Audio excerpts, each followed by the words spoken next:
can just put it in here just so that I don't have this thing to come over.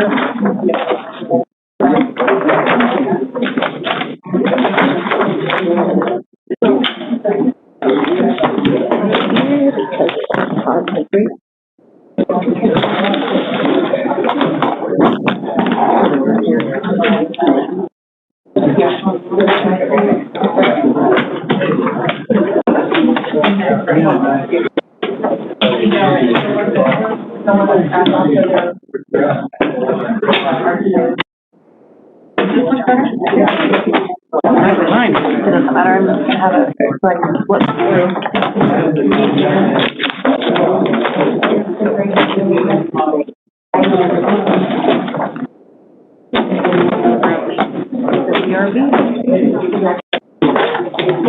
Did everybody have a chance to sign in before it takes you?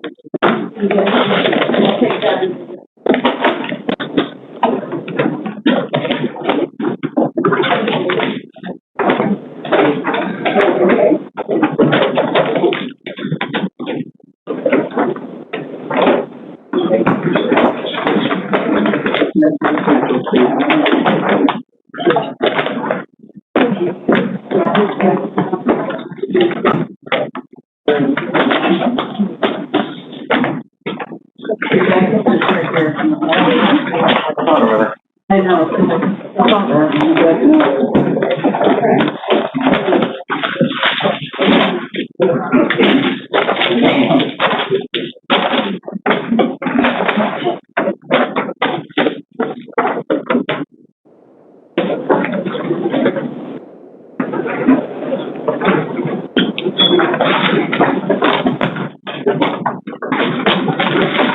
Dan, we've got 233 to 234. Did you see what these are?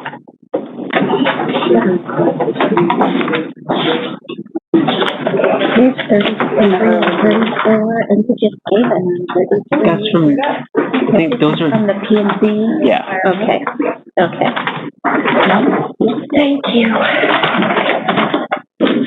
Good afternoon. It is 1:33 on March 15th, 2021, and time for a continued hearing for Matt Wilkie of White Barn Real Estate for a conditional rezone and a development agreement for case number RZ 2020-0015.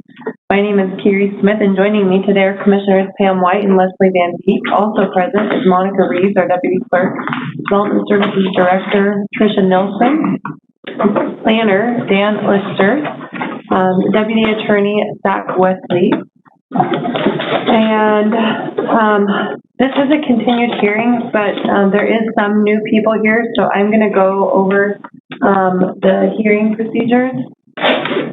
This hearing is being conducted both in person and using WebEx. Everyone on WebEx has been muted and will be unmuted when it is time for them to speak. The staff report and any additional exhibits have been posted on the county website on the land use hearings page. You may wish to open those documents if you haven't done so already. I am the chairman, and I will maintain order by restricting inappropriate discussion or disorderly conduct. These are the guidelines for testimony today, and they are following Canyon County Code of Ordinances 070503. For those users that are online, if you wish to testify today, please select the raise hand icon at the bottom left corner of the participant box in WebEx. The applicant who requested the hearing or their representative will testify first. And then for those of you that were not here, we did open testimony at the last hearing where Mr. Wilkie will continue testimony. It is his burden of proof to provide information for this hearing. Testimony will be given from those in favor of the applicant, followed by those witnesses who have signed to testify as neutral, and then those in opposition. The person making the request or the representative will be allowed 10 minutes for their presentation. If a spokesperson for the opposition has been designated, they will also be given 10 minutes. The board may make exceptions for unique and unusual circumstances and complex issues. All of the individuals testifying will be allowed 3 minutes of non-repetitive testimony. When testimony in opposition is concluded, the applicant will be permitted 5 minutes for rebuttal testimony if necessary. I am going to say, because of the large volume of people, whether you're in favor or in opposition, we are going to control repetitive testimony. And so please, if you hear something that someone else says, you can just indicate that you agreed with prior testimony of. And we do hear you, and so hearing it multiple times doesn't necessarily help. And so please just respect all of our time by indicating that you agree with someone else's testimony. If you refer to an exhibit or computer projection, please use specific verbal descriptions such as an exhibit number, location, or direction so that a transcript can be made for review if necessary. Because we continue the hearing, we are going to take oaths again. And so at this time, I'm going to read the list of attendees on WebEx. And after I read your name or phone number, please indicate verbally if you wish to testify in favor, neutral, or in opposition. Online, I only have one participant. You do have your hand raised. It is Joe Jones. If you can indicate your position. Our position's in favor. In favor? Pam, can you? Yeah, thank you. So for the record, Joe Jones said that he wanted to participate in favor, so we will put you in the lineup for that. The others that have signed up for testifying today is Justin Parker, Sean Hare, and Matt Wilkie, Jake Rodriguez, Alan Mills,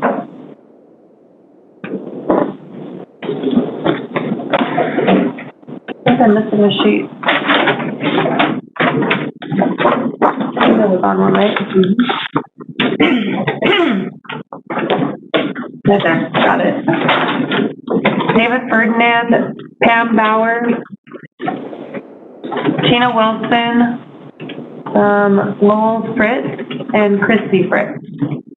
And then in opposition, we have Jake Fillmore, Marnie Fillmore, Kathy Chadwick, Vivian Birkin, and Sandra Kirshner. So, did I miss anyone that wishes to testify? All right, at this time, I'm going to ask Monica, you'll hold up your right hand, and she will do the oath. So the name Commissioner Smith just read onto the record, and also Tricia Nelson and Dan Lister, do you swear or affirm the testimony you give will be the truth, the whole truth, nothing but the truth, so help you God? Awesome, thank you, Monica. And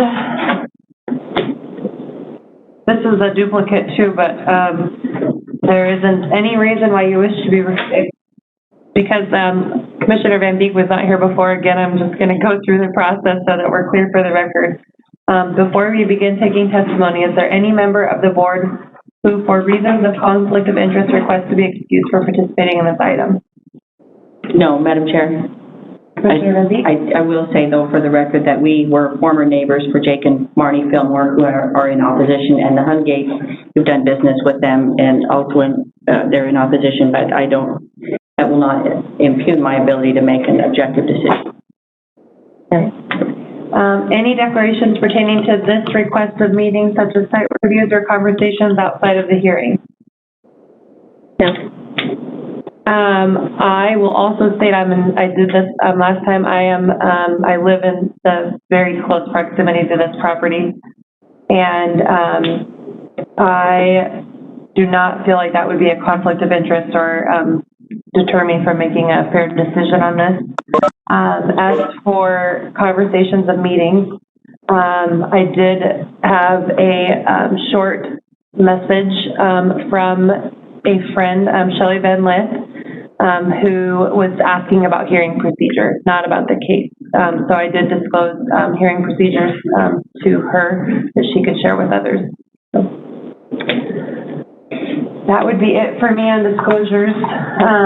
Next is specifically at the last hearing, I wanted to go over really briefly one of the items, two of the items that we asked for additional information on was related to getting extra information for setbacks or height requirements related to aerial spraying and what those would look like. And then also additional information on the decibel level recommendations and the factual information for a recommendation on that. And do you have any additional staff evidence that you'd like before we call Mr. Wilkie up to complete his testimony? Thank you, Madam Chair. No, Exhibit 30 was all the information you required as the answer to some of your questions. I'm able to summarize that if you wish, but other than that, there's no additional exhibits. The exhibits before you are ones that Mr. Wilkie brought in as late exhibits, probably in support of the application, and he probably summarize this for you. Will you summarize Exhibit 30? Yes. So the commission, prior to tabling it last time, asked staff to address potential, just to look at setbacks in that area, ag versus industrial, and then also look at potential crop dusting, what that impact would be, as well as finding a definition for sale of salvage goods, and then noise regulations that the county has, and then staff provided a brief analysis of the conditions of the development agreement and staff's reasoning as why the conditions were recommended by staff. So the first, industrial setbacks to agriculture setbacks are a lot smaller. So in the agriculture zone, the front setback is 30 from the road, rear is 20, sides are 10. In the industrial zone, if it's next to a like-for-like zone, another industrial zone, it's 0 setback. If it's not, it's half the amount that the ag zone would be. So if it's a 20-foot setback, it's only a 10-foot setback for the industrial zone. So it's a smaller setback. As regarding to crop dusting, staff looked up this federal government's requirement that basically in rural areas, they're allowed to fly below 500 feet. When they are closer to 500 feet to a person's vehicles, vessels, and structures, however, they can go way below, especially as they're spraying. They can be up to 8 to 10 feet off the ground while spraying, so it doesn't create, the spray doesn't go onto other people's property. As for salvage, sale of salvage goods, as discussed briefly or stated by staff, there is no definition in our code for sale of salvage goods, but however, they're not in impound yard, which is where vehicles go to be held until, they're auctioned off or the applicant or somebody, the owner comes back and gets them and pays the fees. Junkyard, which is more of materials that can be sold or stored. So sell of salvage goods, when looking around the adjacent areas in City of Greenleaf, it means basically technical, the vehicle part sales.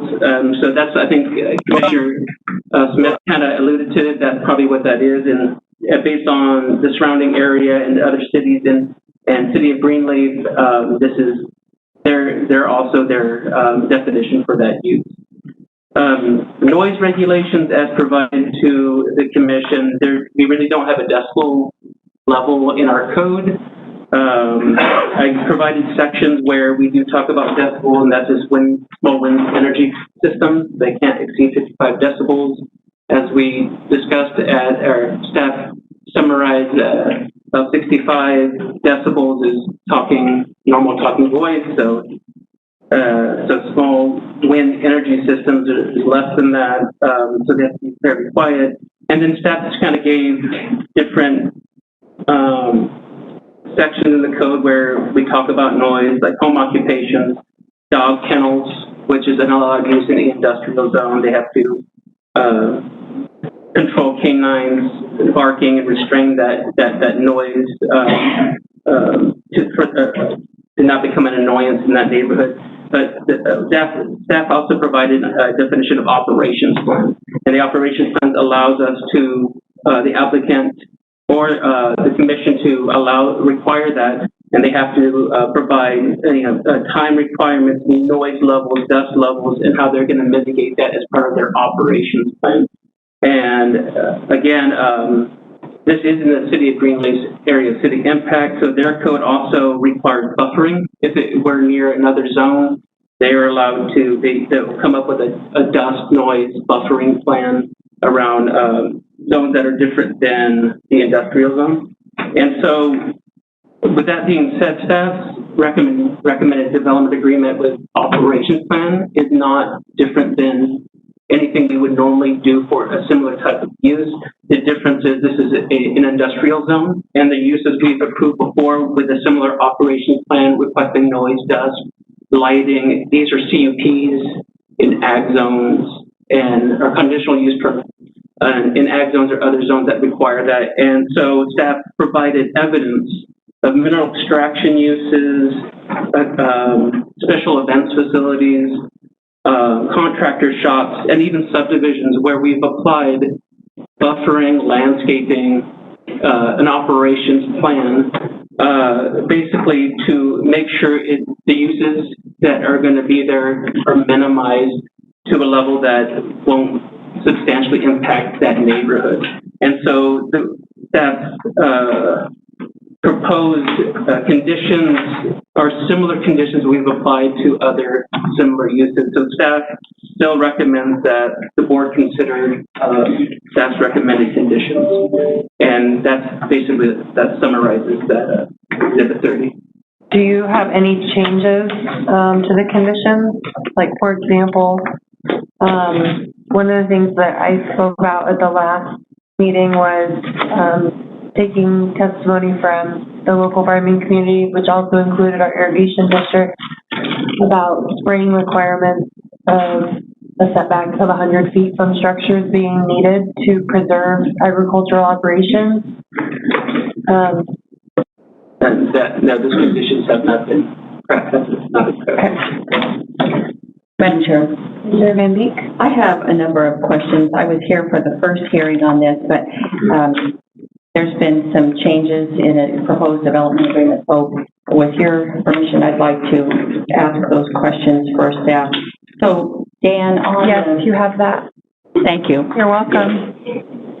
I'm looking at the addendum, page 4, and the outlines there, those bulleted points, the dust, the Department of Environmental Quality, and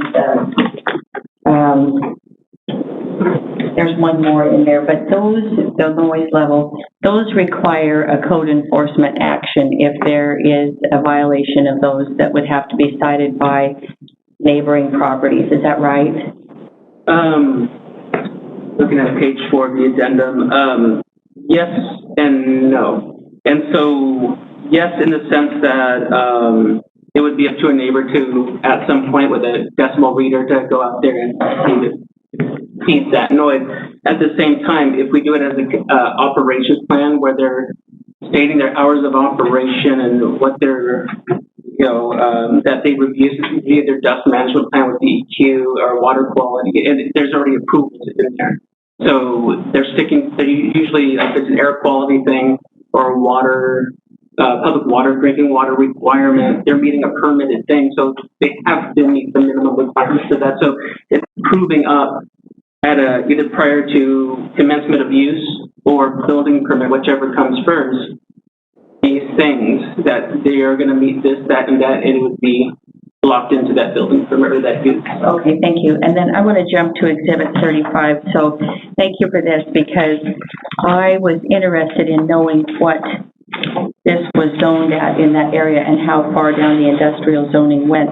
So running east to west, what road is that that's at the border for the CRM1? Is that the Lower Pleasant Ridge Road that runs?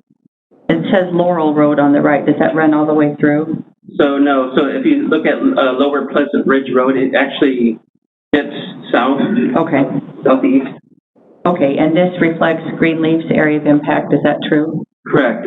Greenleaf also shows this as a border between agricultural uses and industrial. Okay, and so when we're looking at their conditions, like you've outlined in 944 on the commercial zone special development standards, that's out of Greenleaf's area of impact agreement. And so do those work in tandem then with what the county has on the books and what Greenleaf has, or what's the order? So typically a city like Greenleaf would submit a letter saying, this is our code that we would like you to uphold this or consider this, and then you would have a choice a chance to either accept it or not as part of the review. In this case, Greenleaf never submitted a comment letter, so we have not received a letter saying they consider this something they, support or deny. Okay, and then on the area of transition that you've identified between the agriculture and the CRM1 component on that, if I read this correctly, the difference in those where one is similar and one is not, the height regulations, would they stay at 35 feet? They're basically twice if it's compatible. So, so the height is the height. There's no difference there. Just setbacks would have a different thing, but in the agriculture zone, 35 is the highest structure can go, but in the industrial zone, 75 is the highest structure can be. So. Right, and so the proposal on the part of the applicant was that when this area was rezoned, so I'm curious because his argument was that once this area has been rezoned, that the development agreement conditions would be lifted and there wouldn't be any additional restrictions on that. Can you address that? Correct. So the applicant, one of their development agreement stipulations is they agreed to what they have provided, and they stated in there that once the surrounding zones become M1, they want the development agreement just to go away. And how long has Gale Manufacturing been there? I think in the previous staff report, I think it said 2006. It was approved, or 2011. I forget the full month. There you go. Yeah, sorry. Okay, and if I remember correctly, in reading some of the letters that we've received, there are Century Farms located in this area. Is that true? Right. Okay, and then I have a question on the land use matrix. So if we look at that, and I see where staff is recommending to exclude certain uses from that, which I would support in a transition zone. But for instance, if it's a conditioned use and it's under a conditional rezone, what happens, for instance, on a slaughterhouse? That is a conditional use under an M1. So in that case, it's an allowed use subject to a conditional use permit. So it does have to come back through a public hearing. Neighbors within that area will be notified, like the rezone was notified. So there would be a public hearing to see if that is appropriate for that area, and if so, if there's conditions required for that. Okay, and in that, I appreciate that. That would be the same then for the rendering plant. And I'm curious as to why those were not excluded. I had family that lived next to the rendering plant in Nampa, and it was a smelly mess. That's a great question. That's something that could be added. Staff looked at it as if it's a conditional use, it has to come back to a public hearing, and at that point, the issues would be vetted out at that point and would go through the process. It's fair to say that the board could exercise their authority and limit that under a development agreement to include those along with the other things. Correct. Okay, and then can you tell me, out in that Simplot area, I'm also familiar with that. My husband works at Gate 7, and so I'm very familiar with where this is at in the topography. But they have a transit or trucking terminal out there, and it seems like just a staging area. Why was that one excluded? It has trucks and it has truck traffic, but it didn't appear to generate noise like what we might be talking about that could potentially be a code enforcement issue. So I'm curious on the argument there. I'm trying to remember that site. I know it was an expansion of the Simplot use. I'm not familiar with the history of that. I just know is already located within an industrial zone, which those type of uses are allowed. So, but a terminal, typically in that zone,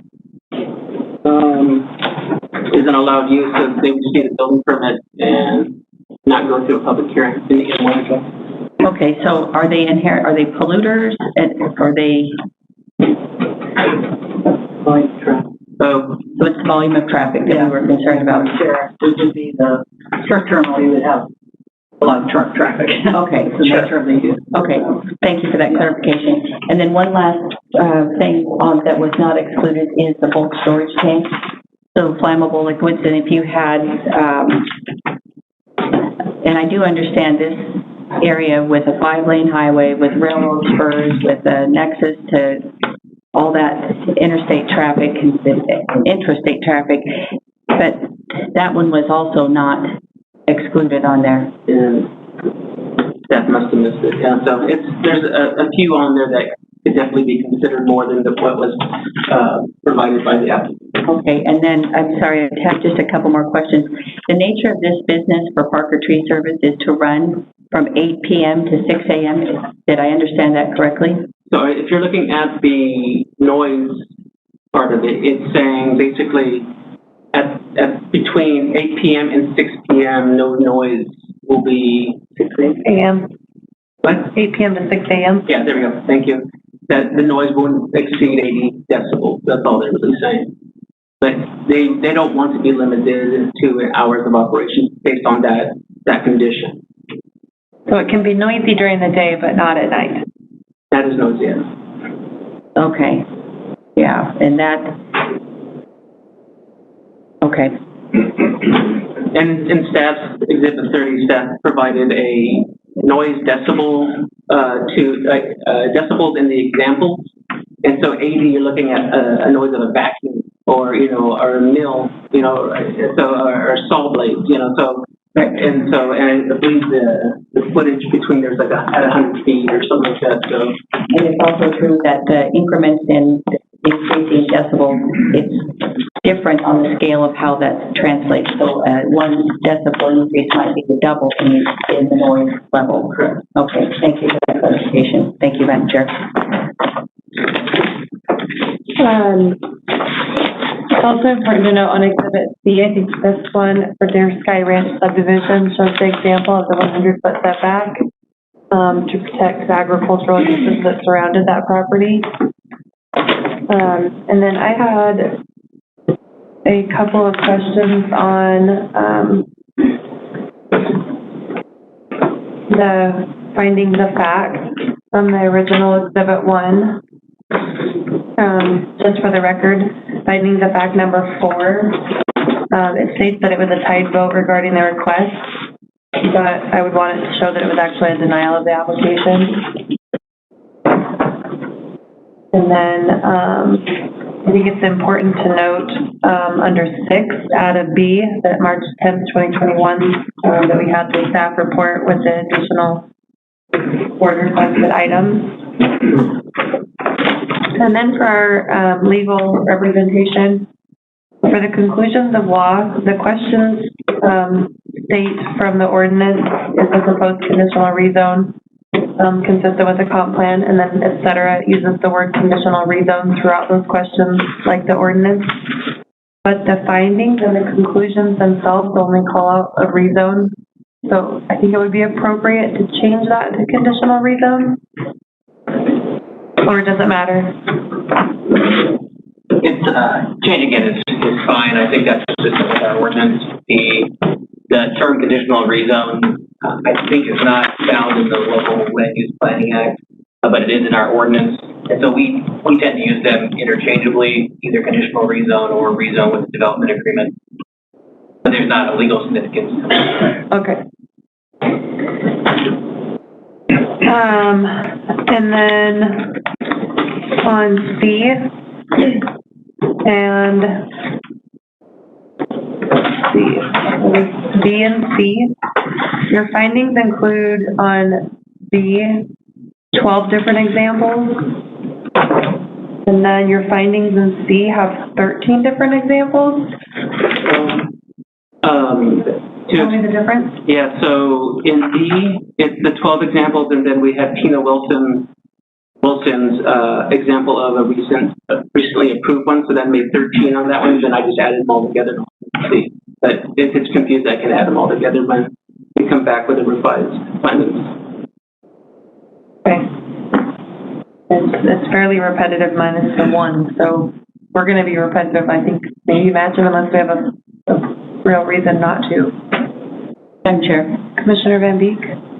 Dan, I have a question for you on Greenleaf's area of impact. So I know on some of these that large portions are designated for impact, but has Greenleaf been proactive in extending and maintaining? I don't think so, yeah. Yeah, meaning... Well, and what I'm trying to ask is, if we designate large areas as an area of impact to claim that for future development, are they actively developing in that area, or is it sitting idle, you know, taking up an area of impact space? Well, I can answer that. I think, bring that. Yeah. The city of Greenleaf itself has not had a lot of development activity, so they do, comment on county applications. We're in regular communication with the city of Greenleaf. The fact that development pressure hasn't hit them yet, there are still large areas of the area of impact that are still farmland. In their own city comp plan, a lot of the area south of Highway 19 is designated agriculture. So when we work with them on the update to the county plan, we just focus on a smaller area where growth is anticipated and desired by the city. Okay. And then I have one more question. Dan, for the record, it's my understanding that Smith Parkway, that development, that light industrial development, which cohabitates with a lot of residential and businesses in there, is zoned M1. So can you describe the difference between an M1 city zone designation and an M1 county zone designation? Through the chair, I don't know enough about Smead or the city's zoning requirements versus the county. Yeah, so I don't know if I can properly answer that. Okay, then I'm going to redirect the question to the chair. Dan, say the question one more time. Could you talk about the difference between an M1 zoning designation in a city, incorporated city, as opposed to just a county designation? My opinion on that, and I'm guessing you're asking because I work for the city, and so I won't say R anymore. Sky Ranch is a good, that's an industrial park that was developed with urban renewal funds to take infrastructure there. So it had all of the services that large businesses would need to open their doors and operate without installing private systems. And so they are ready for gas, water, sewer, and they do site evaluations with larger companies on a grand scale to meet those demands and have services ready. So this would be a different one where it would be relying on private services or installing more of like a public system that meets DEQ and state standards based off of it. So it's not shovel ready. Okay. But there's still a need for non-shovel ready. Okay, thank you for that. And maybe when Tina Wilson, who's the Western Economic Development Coordinator, comes, she could talk about whether or not Greenleaf has plans to put infrastructure there and what that would look like. Thank you. Okay. Any other questions for staff before we go back to Mr. Wilkie? All right. At this time, I would call on Mr. Wilkie back to the hot seat. Good afternoon, Commissioners. Hello. Hello. We're coming back. Thank you so much for having me, and appreciate your time. You know what, really, on that note, I wanted to thank each of you guys for coming back. We know that many of you took time off from work to come to the last hearing, and so we acknowledge that, and we know that it takes time to come to these hearings, so thank you. It's all yours. Okay, thank you. I guess my question is, do I start maybe a 10-minute deal again for the Commissioner Van Beek? Don't start from the beginning. She did, have an opportunity to review the audio, Yes. and so, I think you don't need to do that again. Okay, great. I brought my handy dandy little decimal meter here. This is part of where I got some of my basis for our sound readings that we put inside our development agreement under the conditions of approval page. Not sure exactly what exhibit that is, but we got a max hold button here, so I'll just hit it, see how high it gets up. Reset that. I probably just pegged Yeah, that was gonna be a good loud one. Yeah, okay. 30 seconds. Okay. I would like to submit a new late exhibit. There's a map that you've been handed. This is something we came up with to help show the ownership in the area and what has actually been, what the land's actually being used for. It's kind of deceiving when you look at the future comp plan map and the industrial zone. The blue makes it look like that's available property to purchase in the future industrial zone, when actually the owners that are on that land currently are, majority of them are very large industrial users or business owners, Simplot being one of them. On this map, I put a hard hat for large construction companies. We have like Rambo Sand and Gravel and Valley Oil Lure Construction, those types of groups. Staker Parson companies. Those are all very large material handling companies that already own land in this area. That property is very hard to purchase, and it's not impossible. They don't sell land, so we've had a lot of demand from smaller users like the tree service and cabinet company, for instance, that are looking for sites that would love to move to Canyon County.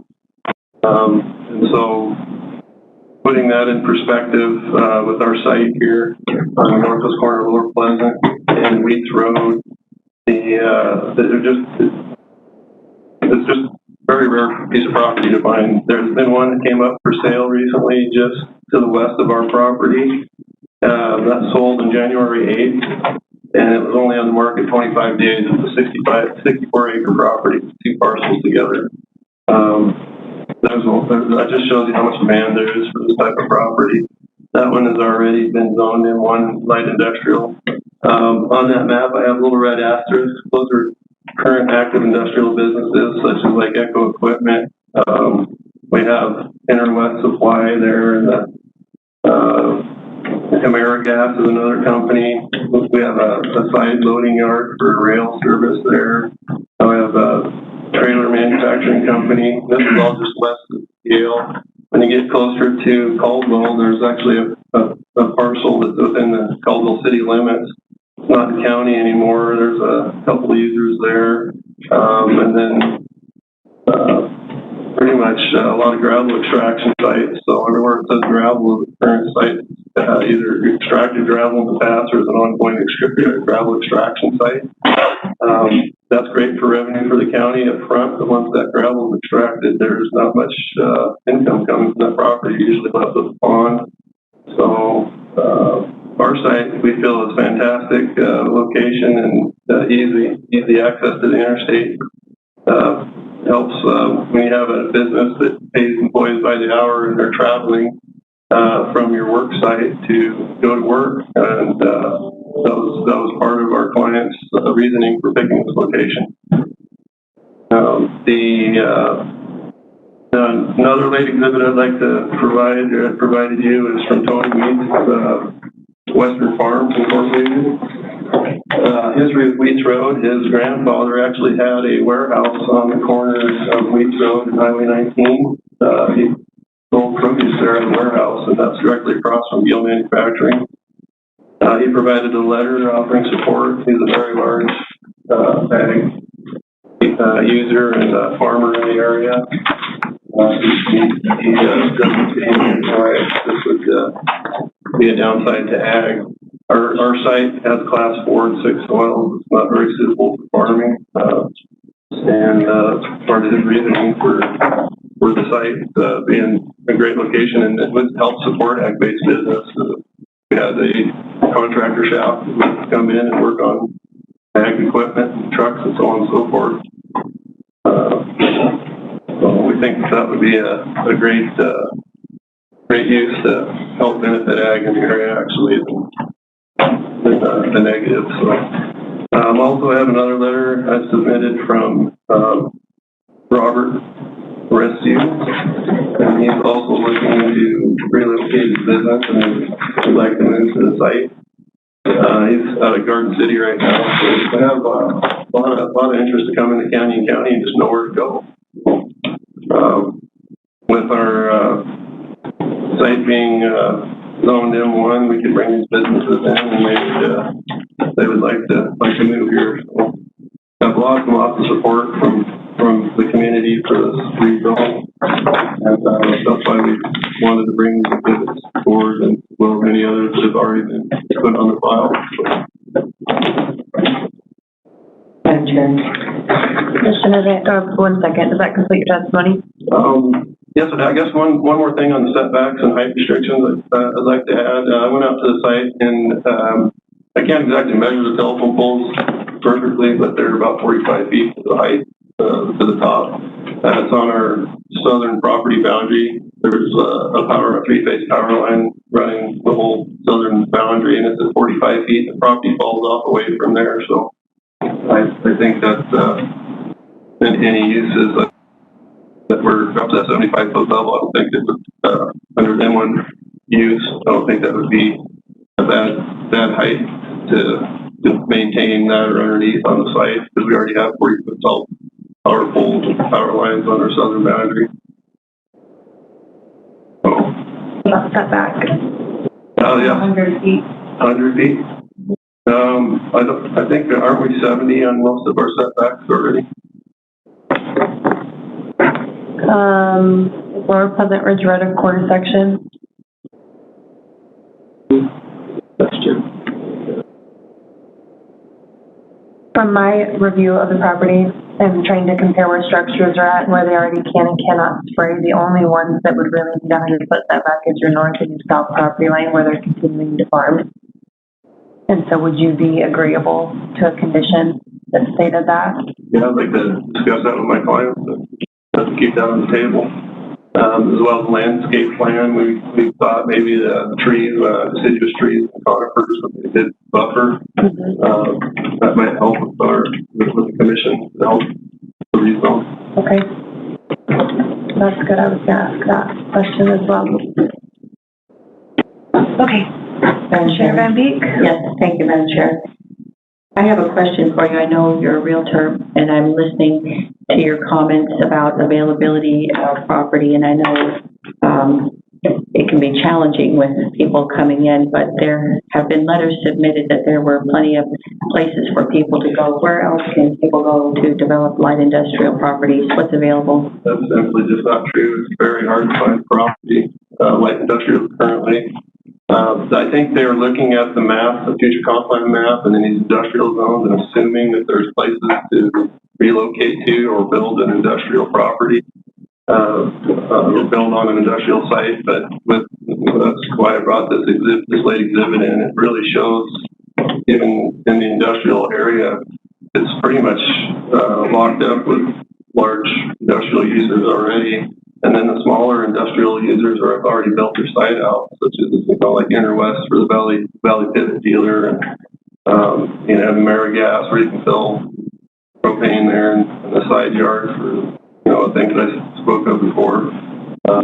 We have Western Auction Yard as another industrial user. They're just already, they're on site. There's not much that comes up, so that's why we jumped on this opportunity. Gotcha. Senator Van Beek, when we're talking about setbacks, this is for Dan, it does not include the road. It's the allowance for the road easement, and then you have an additional setback into the property. Is that correct? So our setbacks, through the chair, so we have a measurement from the front property line, which is the roads, which is a 30-foot in the ag zone. But as Commissioner Smith was trying to get at too, is if it's a quarter section line or a section line, or if it's a collector road, in that case, they have to be 70 foot from the center of that road. Okay. Yeah. Thank you for that. And then, Mr. Wilkie, how many neighbors will be directly impacted? I know that you have people with bigger acreages out there, and some are right across from this site on, I can see a farm, or at least a homestead of some kind there, and then across the street on Lower Pleasant Road on the east side of Wheats Road. So how many direct impacts from this site? I really only know a few neighbors immediately adjacent to the property. There's one to the south and Fillmore's to the west, Tracy to the north, and I don't have the map up in front of me to pull up the corner to the east. Well, can I ask you a question then, Madam Chair? Yes. On the site, there's a small irregularly shaped piece that's in between Gale Manufacturing and your site, and then a bigger piece to the west of that. That looks like it's zoned already, conditional rezone CRM1, is that right? The Tracy property, I thought that was currently ag to the north.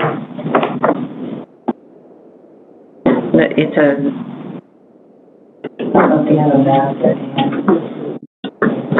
This exhibit 35 is what I was looking at, and now we have this site map up there. So the white space would indicate an ag designation on that property. When you're looking at zoning exit 35, this is showing the comp plan overlay, not the zoning. Thank you for You that. can see the differences in zoning in the color. So there's a light purple under like Gale Manufacturing is a good example. You're looking at the wrong one. If you look at exhibit 35 right now, Okay. you'll see the lighter colors are actual zone changes. The brighter purple is a comprehensive plan designation. Thank you, Madam Chair. So that property then, and you know, I was out there on the weekend, my husband, and so that is still actively being farmed in between that property. Okay. Thank you. Madam Chair. Yes, Commissioner White. The exhibit 33 that you presented from, Robert E. Industries, what kind of business is that? I'm not sure. I received that from my client this morning, so not sure what he does. I didn't have time to research that. Okay. So you don't know what kind of business it is, but yet you're using it as an example for M1. Okay. Commissioner Van Beek? Can you give me the history of this property, Mr. Wilkie? So it was a farmer that sold to L&J Investments. Is that how that went down, or? Yes, that's correct. The current landowner purchased this from Dan Clark, and he did purchase that from McIntyre Farms previously before. So it's been farmed, McIntyre's farmed it, and Dan Clark has purchased it, and it's been leased out to Dave Christensen for a mint farm currently. And that farm currently produces $400 an acre lease gross annually. So $14,400 gross lease return annually on the site. We submitted testimony that based on average wages and the companies just between the tree service and the proposed cabinet company coming in, they'd create $375,000 per acre annually just in wage creation on the site. So we assume that we could create up to $16 million in revenue just in wage creation. And one more question, is L&J or T&J, are they a local investment company? Yes, they're both Lowell and Justin. That's what L&J stands for. Lowell is out of Middleton, and Justin's out of Caldwell, and they have a Parker Tree Services, Justin's company. Lowell's a builder. And they're still viable on record with the Secretary of State? Yes, absolutely. Thank you.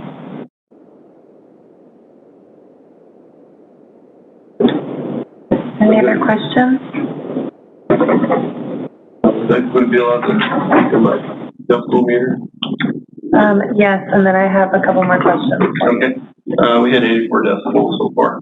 And that brings up my point with Exhibit B for the Prairie University. When I was out there on site, I reached almost broke 84 decibels of just highway traffic, about 55 miles an hour, just cars and pickups. traveling north or south on Beach Road from a distance of about 25 feet.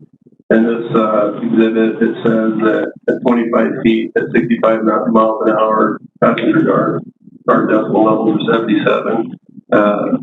My meter says it's 84 at 55 miles an hour at the same distance, so there's some discrepancies there. That's why we adjusted our conditions of approval to 80 decibels and based it as a time-weighted average because there's so many fluctuations of sound. You can have a sound off-site that exceeded 80 decibels, and it wouldn't be attributable to our site. So we wanted to make sure that if there was a sound reading taking place, that it was attributed to a noise that was on our site and not off-site, and then it was a time-weighted average. And so we didn't just have these peaks that were having a code enforcement issue, that it was more of a time-weighted average over 10 hours in the 8 p.m. to 6 a.m. time frame.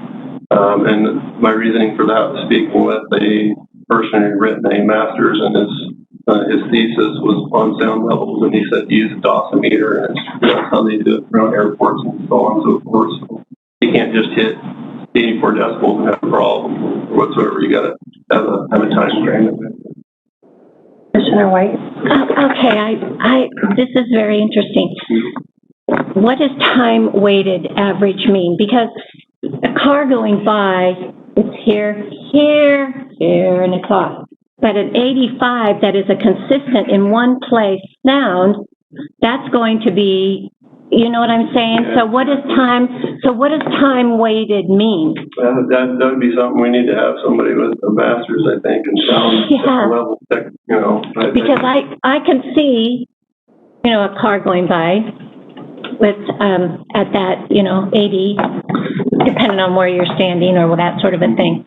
But a noise that comes from one location and it's in that location all the time, it's going to hold steady at, and that 80 as a passing car is one thing, but if it's 90 or 85 in one place all the time, there's a huge difference there. And so and not understanding time weighted, I don't know how that weighs in, but so because I don't understand it, I just go with what I suspect. Yeah, that's what we wanted to do. Put that in there because we need an average of sound. We don't want to, have a peak. Well, lightning struck and all of a sudden it hit, 98 or something. Yeah. We're in trouble, or our clients are in trouble, or whoever the business owner in the future that moves to the site would be in trouble.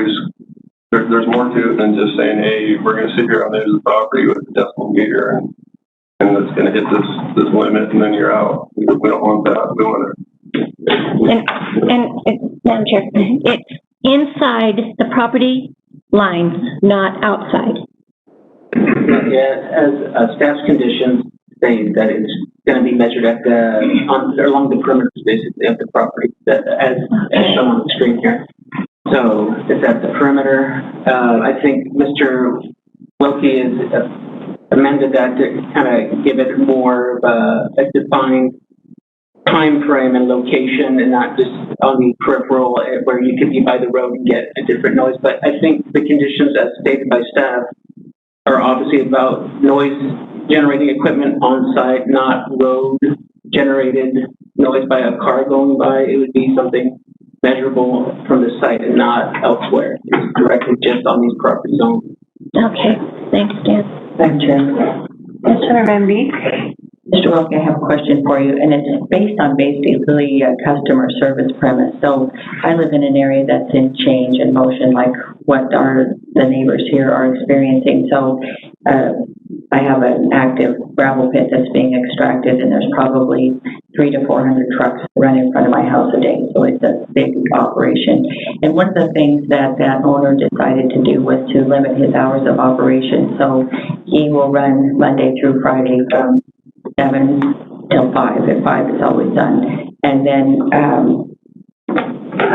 with rare exception, he'll run on the weekend. So I'm wondering what that would look like if there was some restriction so that we wouldn't have the potential of noise 7 days a week.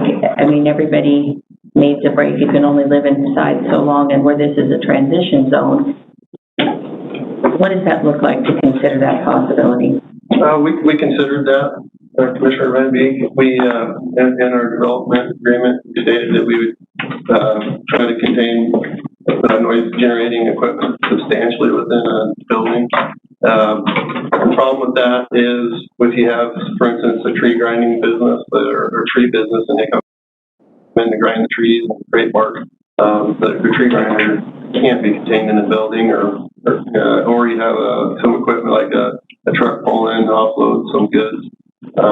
That's why during business hours that would be fine. But if it's a business that's creating something on site and has some sort of noise generating equipment that could be built at a building to help keep the sound quiet even during business hours, that's why we put that verbiage in there. And then in the evening, then we have the time weighted average to make sure there's loud noises like a tree grinder in the evenings bothering the neighborhood. I hear what you're saying. You're echoing back the sentiment that you understand it has to run during that, but you're not conditioning this to limit your operation. And even if you went 6 days a week and had 1 day of rest, I mean, I just don't foresee the site being that loud. We didn't think that was going to be an issue, but we could definitely talk to the client. And I can tell you that given the choice between having 15,000 cars in front of my house, which it's been 15, so that would be 1,000 times, the customer service and the attention to what was important to the neighbors went a long ways. We don't object to, and we know that in the end, he's going to reclaim, because that's his history of reclaiming that to make that lakefront property. And so I think because if it is successful in becoming a conditional rezone, it doesn't have the potential to be repurposed like a gravel extraction might be. And so you have to anticipate that there are people that will continue to have to live with the consequences, which the commission is indemnified from. But I don't like to use that. I think we have to consider carefully that these are they didn't move into an area, the area moved to them. So that transition, that's a really good way to say that and how to mitigate and make that workable. Not everybody's not going to get what they want, but thank you for answering the question. And then, my last one, I'm going to read on the record and then I'm going to give it to you so that you can ponder it for rebuttal. Knowing the area, as I already stated, I live very close to it. These are the following uses that you've not already identified in your development agreement that I think can change the character of the area. A mini storage and or RV storage facility that is an allowed use with no further hearings. Mobile or manufactured home cells, allowed use. Mortuaries, cremation, and funeral homes, allowed use. Rehabilitation of a manufactured home and mobile homes. A rendering plant which would require a conditional use permit hearing. Banks, hotels, motels, and restaurants. And Mr. Wilkie, I wrote them all down for you. I'm going to give it to you. Thank you. Slaughterhouse, which would require a conditional use permit. Transit or trucking terminal no, you already have that one. Vehicle fueling station with convenience store would change the character of the area, and a vehicle sales lot. So no comment now is necessary if you'd like to consider those as items to consider removing possibly. So anything else? Sure. Okay. Thank you. We'll give you a second to grab your stuff, and then normally it's first come, first serve, but for professional courtesy, we would like to allow Tina Wilson 3 minutes of testimony. She is with the Western Alliance for Economic Development, has a limited time with us here today. Name and address for the record. Thank you. And I have to disclose my organization. Start the 3 minutes when I'm through with that, but according to county attorney, I need to do that. So my name is Tina Wilson with the Western Alliance for Economic Development. And my organization is located at 20523 Whittier Drive in Greenwood, Idaho. And we are a nonprofit organization that is a collaborative effort between the Idaho Department of Commerce, Canyon County, and Gem County.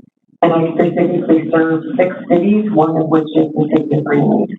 And these services are provided on behalf of the funding partners. So I'm happy to disclose that funding for my organization comes from the entities involved in this conversation.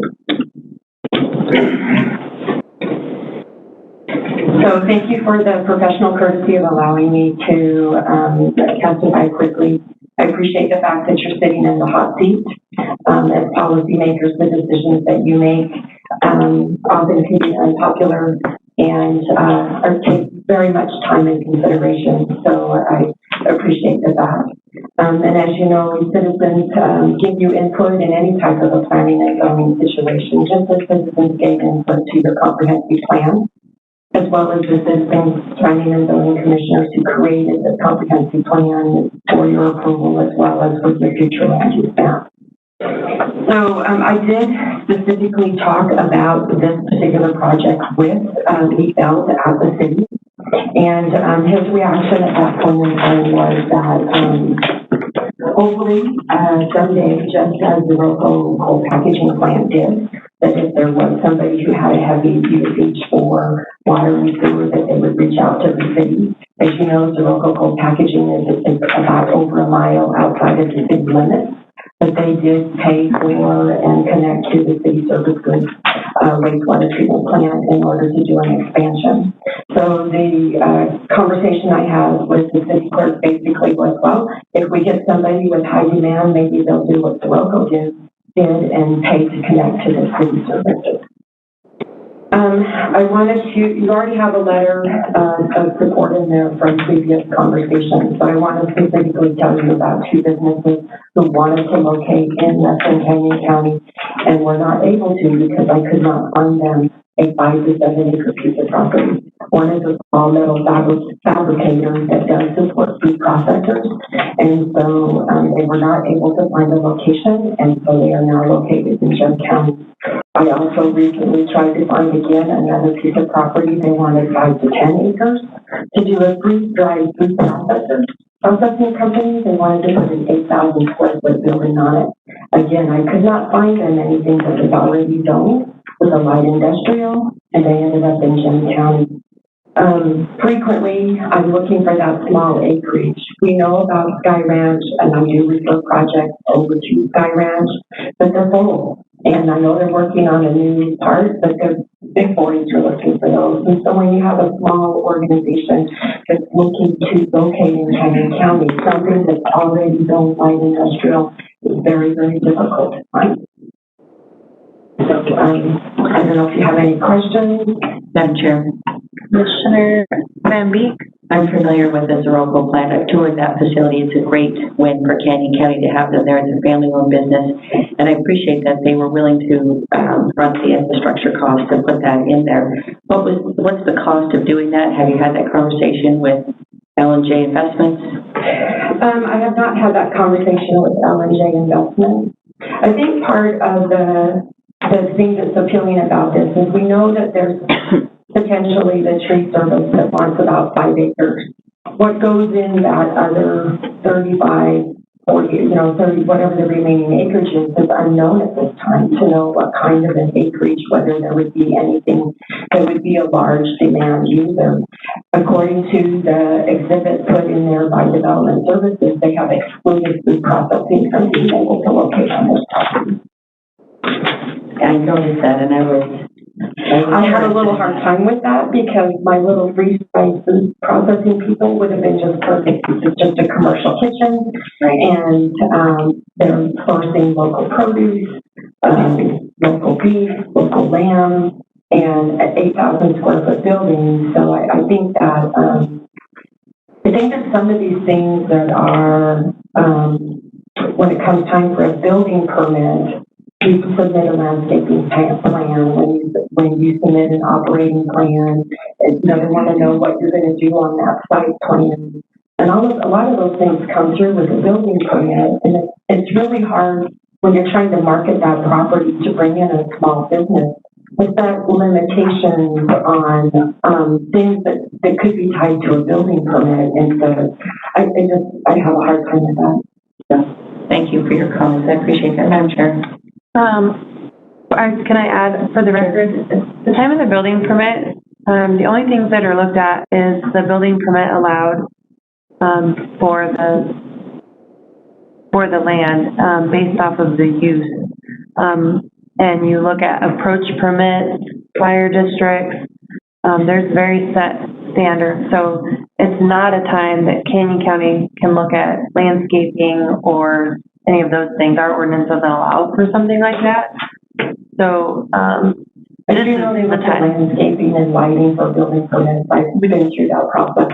We actually don't unless it's a condition of approval. And so. Madam Chair.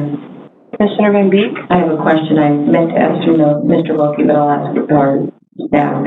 And there was several references to sound violations from Parker Tree Service, but I didn't see anything in there on what the actual decibels were for those. So to the chair, the tree service falls under the allowance of a landscape business in our code. Currently, our code does not have a definition for that, so without a definition, allows for a lot, it seems like. Okay. And so it's an allowed use on that property because it is zoned A, agricultural. I think the only thing we talked about when Mr. Parker came in was the firewood cells on the property. And so he was going to look into that, but at that point, our discussions were basically about him wanting to find another site in maybe industrial park at some point. But yeah, he had a couple of properties, one with the land tree service and then the other one for nursery. And basically that's where he kept his chips and some storage of logs and things of that matter. So do we know who lodged the complaint? A neighbor within that area. So in that area, in the Ustick Road area, it was mostly residential uses adjacent to other older subdivisions and things like that. So it is more of a residential zone and future zone. So I think even behind the property, it was already annexed to the city for something larger. I don't think anything has happened yet, but it's an area for residential growth. Okay. So that's probably why we got some complaint. I appreciate that, but again, nothing on the books that regulates the decibels for that. And our code does currently not have any decibel requirements. Okay, and then how effective are trees and fences as sound barriers? Well, just to give an example of the one I provided in Exhibit 30 of a couple mineral extraction uses, the neighbors within that area preferred that over berms. And they felt that it better buffered their view of that. And also within that approval, they also showed a substantial setback for the batch plant use and things like that. So they also provided, I think, a 300-foot setback from the road. And so with the landscaping plus that provided neighbors reassurance that there was some buffering of noise and stuff. And the thing is too, I think the crusher was even further back, like 1,000 feet. And then some of the uses would be in a pit where the noise would go up and not out. So it was an operations plan that demonstrated that that's how they were going to mitigate. Okay, and again, that was with a fence and not a berm. With a landscaping of trees, not even a fence. Oh, okay, thank you. Just want to add, just on its own, fences and landscaping really don't reduce noise levels, but the distance, okay, or concrete block fences maybe, but not your regular fence. Yeah. And then we're on Tina's testimony at this point. Do you have any additional questions for Tina? I'm sorry, Madam Chair. No, thank you. Thank you, Tina. Thank you so much. Madam Chair. Yes.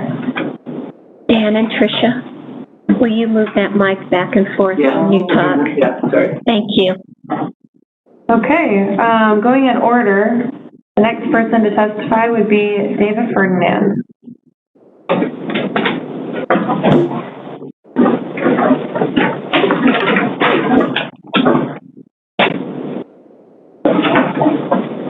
Hi. David Ferdinand. I get close to my microphone so all of us old guys can hear me. Good. My residence is 2419 West Heron Loop, Nampa. Thank you, commissioners. Wanted to just give some historic perspective. I do work in the commercial real estate industry, and I wrote out my testimony so that I would be short on time. How's that? Awesome. Okay, I'd like to bring a little history to the matter before you today. As part of the Transportation Committee for the Comprehensive Plan rewrite in 1999 and 2000, the Highway 19 corridor was projected for light industrial, and Simplot met us here in Canyon County with their future plans, included the closing and consolidation of some of their plants. When we heard that, we got with them, and they committed at that time not to forget Canyon County and expanded their plant here, 360,000 square foot plant. And I have heard some of the estimations on costs and what that provides for Canyon County. They subsequently built at Simplot Boulevard along Highway 19 corridor. The Idaho Transportation Department has always considered the 2004 comprehensive plan as the guideline to maintain that route for light industrial, including the contiguous property to Highway 19. So I was part of that 2004 when I became a county commissioner. As president of the Industrial Development Corporation, I think I'm currently still that. I don't know that you voted me off of that thing yet, but I was responsible for reviewing growth projects for manufacturing and industrial facilities funding through the Industrial Revenue Bond. Gale Manufacturing was the recipient of a $7 million request to receive the sale of those bonds. Understand they have to be creditworthy and have to pay the money back. It really doesn't come out of the county budget. But those bonds were there to build and relocate their manufacturing facility in that light industrial area with the transportation routes required to move their supplies and customer equipment. I am now, as I said, in the commercial real estate field, and I just put under contract a 2.8 acre parcel just in the city limits, but has water but does not have sewer facilities there. We just put it under contract at 11:55 on Saturday night, and the reason we did is because the seller is moving out of Canyon County. They are in a growth business. They're in farm implements, and no parcels were available in this area. So there's definite need for more properties in the industrial zone. I'm asking for approval of this project. Thank you. Any questions? Staff questions? All right. Okay. Appreciate your testimony. Thank you. Next person will be Pam Bauer. And from my rodeo experience, you should tell who's on deck. And so that will be Will Fritz. Good afternoon. I'm just a little guy, and Name and address for the record to help you. My name is Tamala Aka, and address is 15941 Gunfire Road, Colville. That's the industrial lot that I do have. And just a brief on my background, everything from mortgage, real estate, construction, horse facility, farming, dairy, to my new trucking business at this point. So I'm pretty familiar with a lot of things, and I just want to say this would be very, very neat. I mean, there are no properties. I've been trying to build, I've been, all these other things in our Canyon County area. There's just nothing. I mean, the little guy, I try to help the little guy by renting out to, small business, and there's just nowhere for them to go. So that's why I'm in favor, and I would love to say the farmers surrounding, having had dairies and other stuff, definitely their property value in the future will go up. So it's a blessing in that respect. They don't maybe see it, but I've lived it. Yes, again, question. Okay, any questions? Okay, thank you. Well, Fritz is next. And then as a reminder, we've heard two people now say that light industrial is hard to find, and so we do hear that and understand that. Will Prince, 143 Middleton. I would like to just be able to give my time to Alan Mills. Are we allowed to do that? Let him have my time? I like Alan, so. What's there not to like about today? I think we can do that. So you have 2 minutes and 43 seconds left that will be added to Alan. Perfect. Christy, are you going to ask us to do that too? Madam Chair. We're going to do our best, Alan. Okay. I'm just clarifying for the record, Lowell Fritz is the L in the L and J, correct? I don't know. Yeah, thank you. Okay. So, Christy and Lowell were both signed up and they are deferring to their expert, Alan. So the next person would be Alan Mills.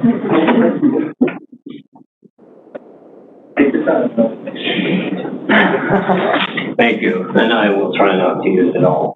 Alan Mills, Block 206, Middleton, Idaho.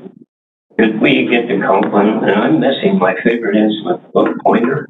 We have one. I've got mine. Charged. Well, not sure somebody.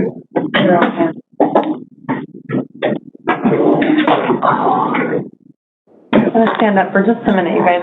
This sitting thing is terrible.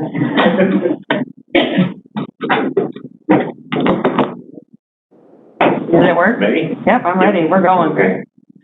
So, this is just showing part of our county. Do we have one that shows the entire county? He did say. Want the entire county? It's behind you, but don't kill anyone with the green light. Right. Let me use this area first. The exhibit Matt gave you is very revealing.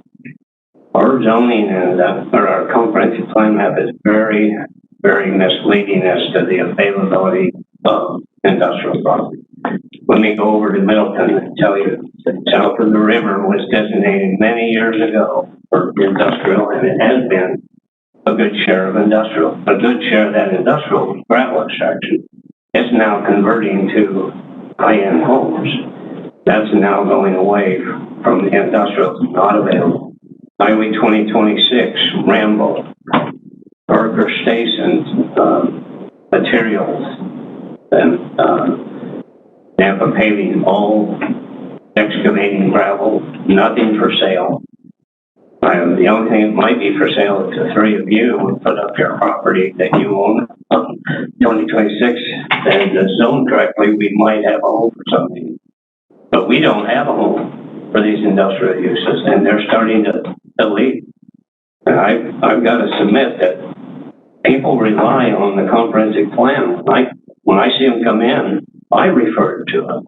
And I'm looking a little silly if we can't follow that comp plan that's 20 plus years has shown this as future industrial. But we've been wrong for that long a time, and now we should change that because of what? Nothing has changed except more industrial come closer. But we don't have it. It's just not there. So I've already heard, I know you've heard of great availability, so I try not to do that.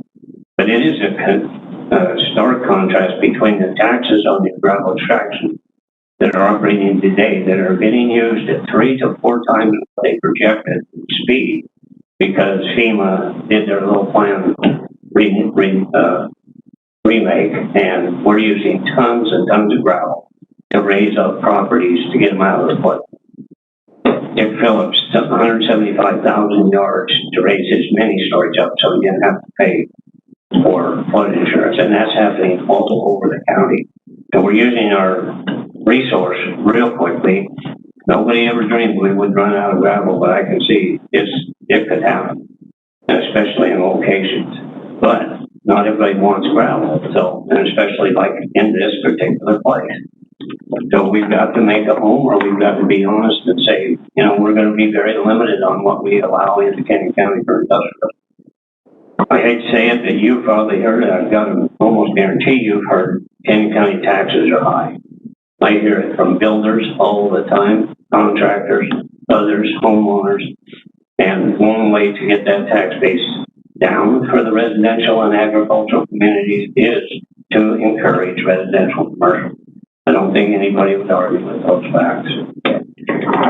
We have setbacks of 70 feet because that's what the highway district requires on both Lower Pleasant and Weeks.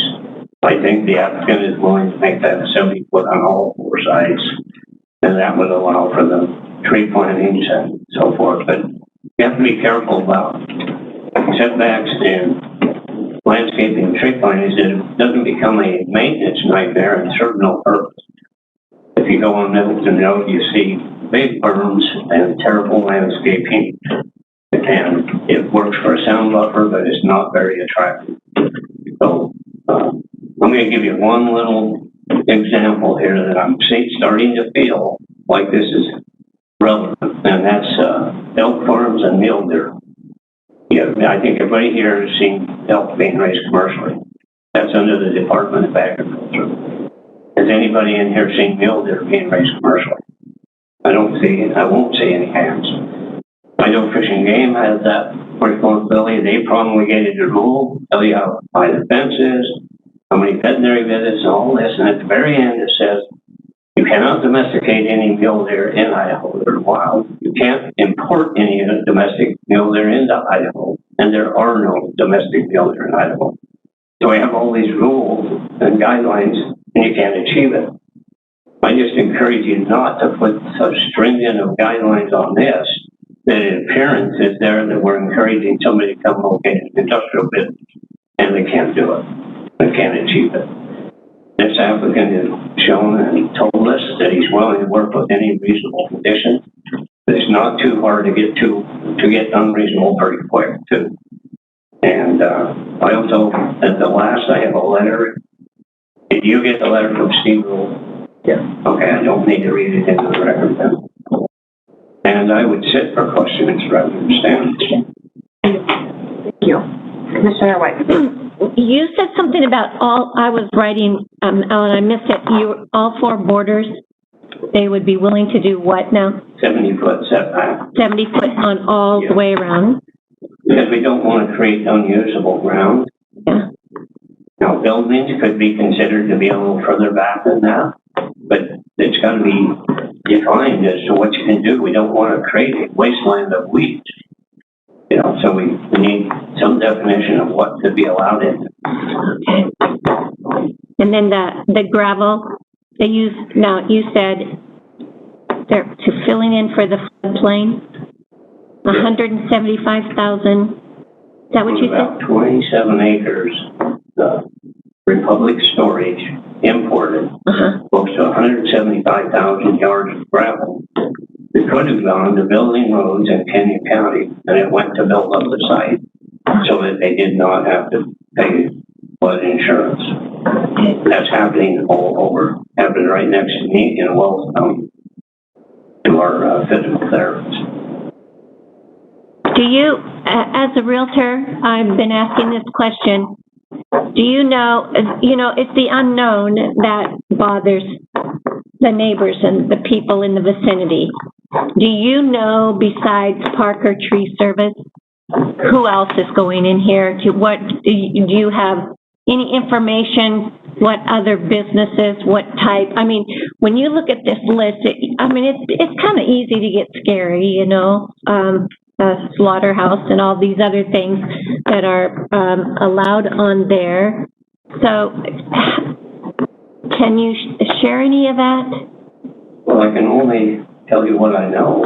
Okay. That is that the applicant has gone through and us, and we've looked at all those and we've thrown those out. Yeah. I think the most obnoxious potential is out of there already with what we proposed. Okay. Now, no, I can't tell you exactly what the next one or two. And to be honest, I'm not going to try to tell somebody until we know more. Oh. You know, Yeah. it's hard and the horse. Do I want to get them all excited and then have it turned down? Yeah. Go somewhere else? Not probably. Okay. Any other questions for Alan? Thank you. Thank you for your testimony, Mr. Mills. How'd I do? You did great. The next person I have is Justin Parker. Then I have Sean Hare. So Justin's first. Hello. Do you want to defer back to Alan? Oh, mine will be quick. I'm Justin Parker, P.O. Box 127, Powell. Thank you.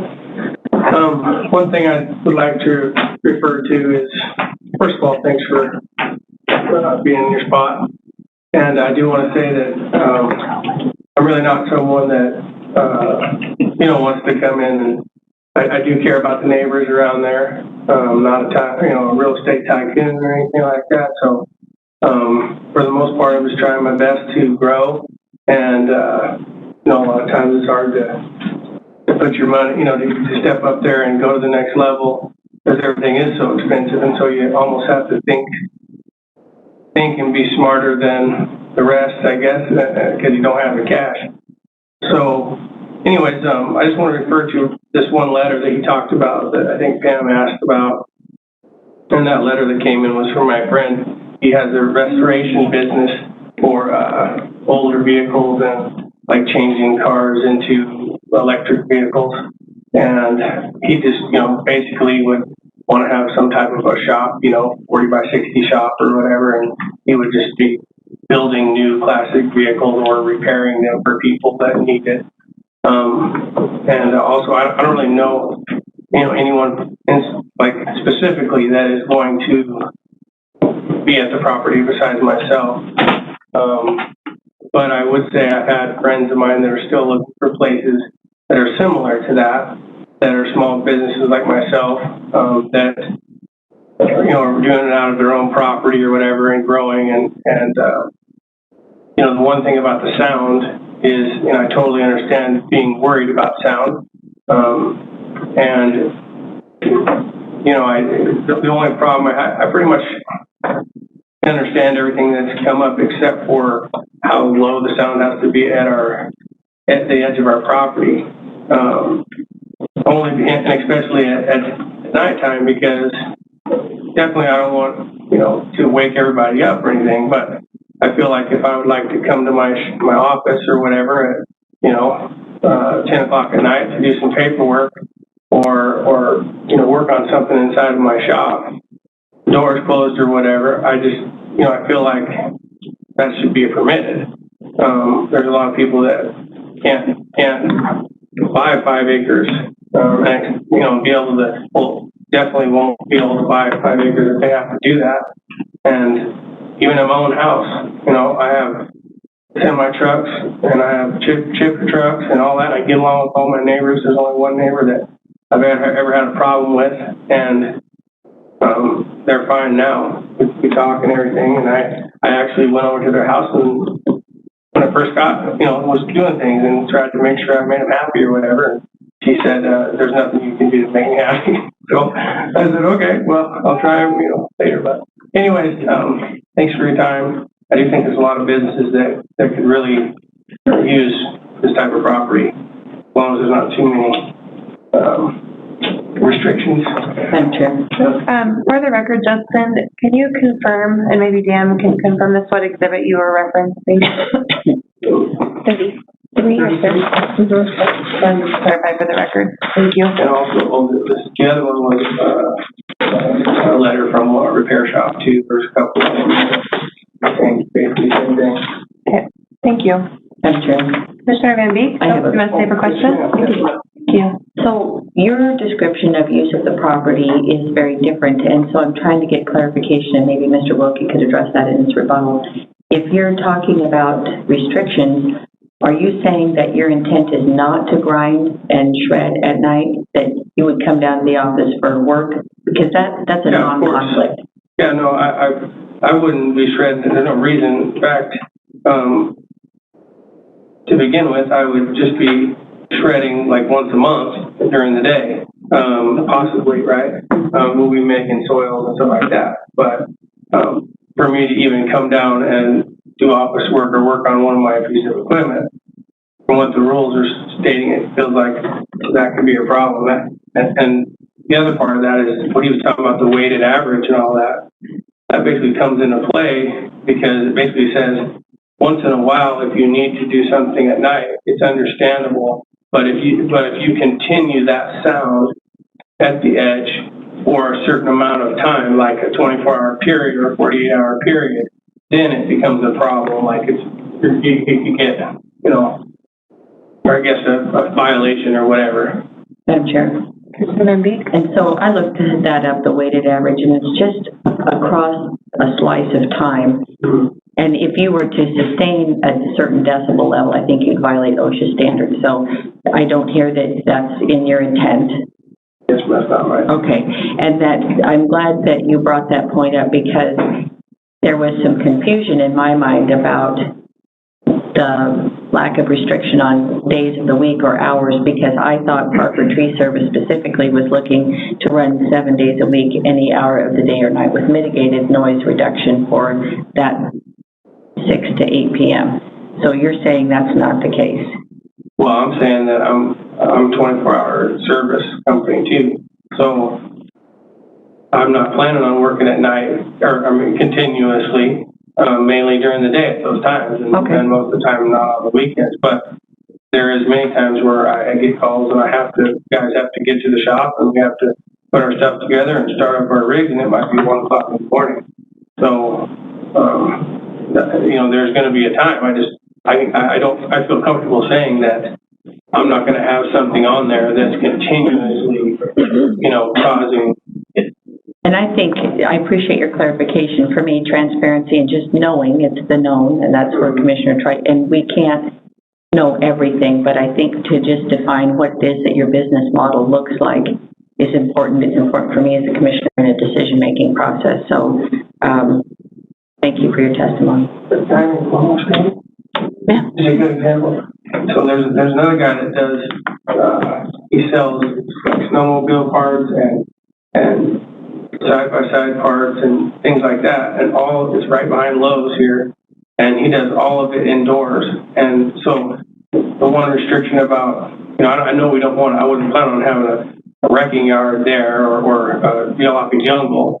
That's not what but I don't want to restrict because of certain wording, like someone like that, or even myself in my shop, if I'm wanting to sell something I have in my shop that I'm rebuilding something or whatever, I know we don't want junk, but at the same time, there is businesses that can do very well. He does very well, like 500 plus thousand, on profit. So, I just feel like he has a hard time finding a place, but that worked for him, and I know it's kind of more in a louder area, but he's not really loud. Most of it's all inside, so there's not a bunch of junk laying around. And I think, Madam Chair, sure, when we're talking about the public nuisance policy or ordinance that was pulled, I think that's what people are concerned about is there are some businesses along Highway 19 that are older, that don't have the benefit of some of that shine. And so because you're in a transition area, I think people want to have some level of comfort that they're not going to live next to. Definitely Biologic jungle. Right? Yeah. Yeah. Totally understand that. Thank you. Thank you. So we have Sean Hare next. Look how well this works. Jake Rodriguez, you're next. Sean, you're up. My name is Sean Hare, 11356 West Hawkins Avenue in Nampa. Alan earlier kind of hit the nail on the head. I'm a certified public accountant for a local accounting firm, and I see a lot of individuals burdened by property taxes. And that's really what I came to share, was just the burden that our local residents have on property taxes. And so I see that on the intimate level. And so that was really wonderful. Thank you. Jake is up, and then Matt Wilkie will be next. Oh, yeah. I'm Jake Rodriguez. Sorry, I was clarifying that. Matt will be on rebuttal. We're good. You're up. Okay. I'm Jake Rodriguez, and I own the property at 5401 Lake Avenue. It was actually rezoned to 5325 Lake Avenue. And what I wanted to say is that I actually had residential property that was rezoned to commercial. I have commercial or residential property that goes on every single side of my diesel repair facility. So I think that people can have a common ground with noise and stuff like that. Some of the requirements that I had was having an hours operation. It wasn't an hours operation as in like you can only do it at this time. It just meant traffic as far as come and go. And what I had to do for that was put a gate that just had to basically be, everybody's seen the sign, has to be locked during or after business hours. I'm not saying that that's something that has to be done in this property, but what I'm saying is that I've been there since 2004 actually, and I haven't had a single complaint from a neighbor. I've had a lot of subdivisions built around me. I think it comes back to people just being able to, come to a common ground on something, understand that, I had to have property rezoned because there wasn't commercial property available for me. But at the same time, I think as long as everybody's fair and understands that, which, Parker Tree Service, that's actually how I got to know him, because I worked on his equipment. And so it's one of those things that, I have a property in Canyon County, and, I made it work, and nobody wants to have a huge business or corporation and loud hours and stuff like that happening. I mean, nobody wants to sleep next to that. But at the same time, not every business is there, is going to be like that. And, I understand both sides, but as far as restrictions and the noise decibel, that's a huge deal. And it especially would be for me because, everybody has had that one person or neighbor that, every single person has drove over 35 mile an hour on a 35 mile an hour road. And so if you got somebody standing out there with a decibel meter, it's just going to cause a bunch of havoc. And so I think that that's something big to look at. My business is open, is able to be open 7 days a week. And I understand Justin Parker's concern as far as, if these are my hours or I can't have this decibel, that means I can't come down there. There's just so much, I would say a little bit more gray area than stuff kind of being black and white. But I just wanted to share my testimony and say that, there can be a common ground. You can make things like that work. Change and rezoning is important. It's important for, I was born and raised here, so I understand everything that came into the valley, and, to see stuff go out, it is hard, so. Thank you. Any questions for Jake? Thank you for your testimony. No, Thank you. Madam Chair, I have 2 questions for Alan Mills. Can we have him come back?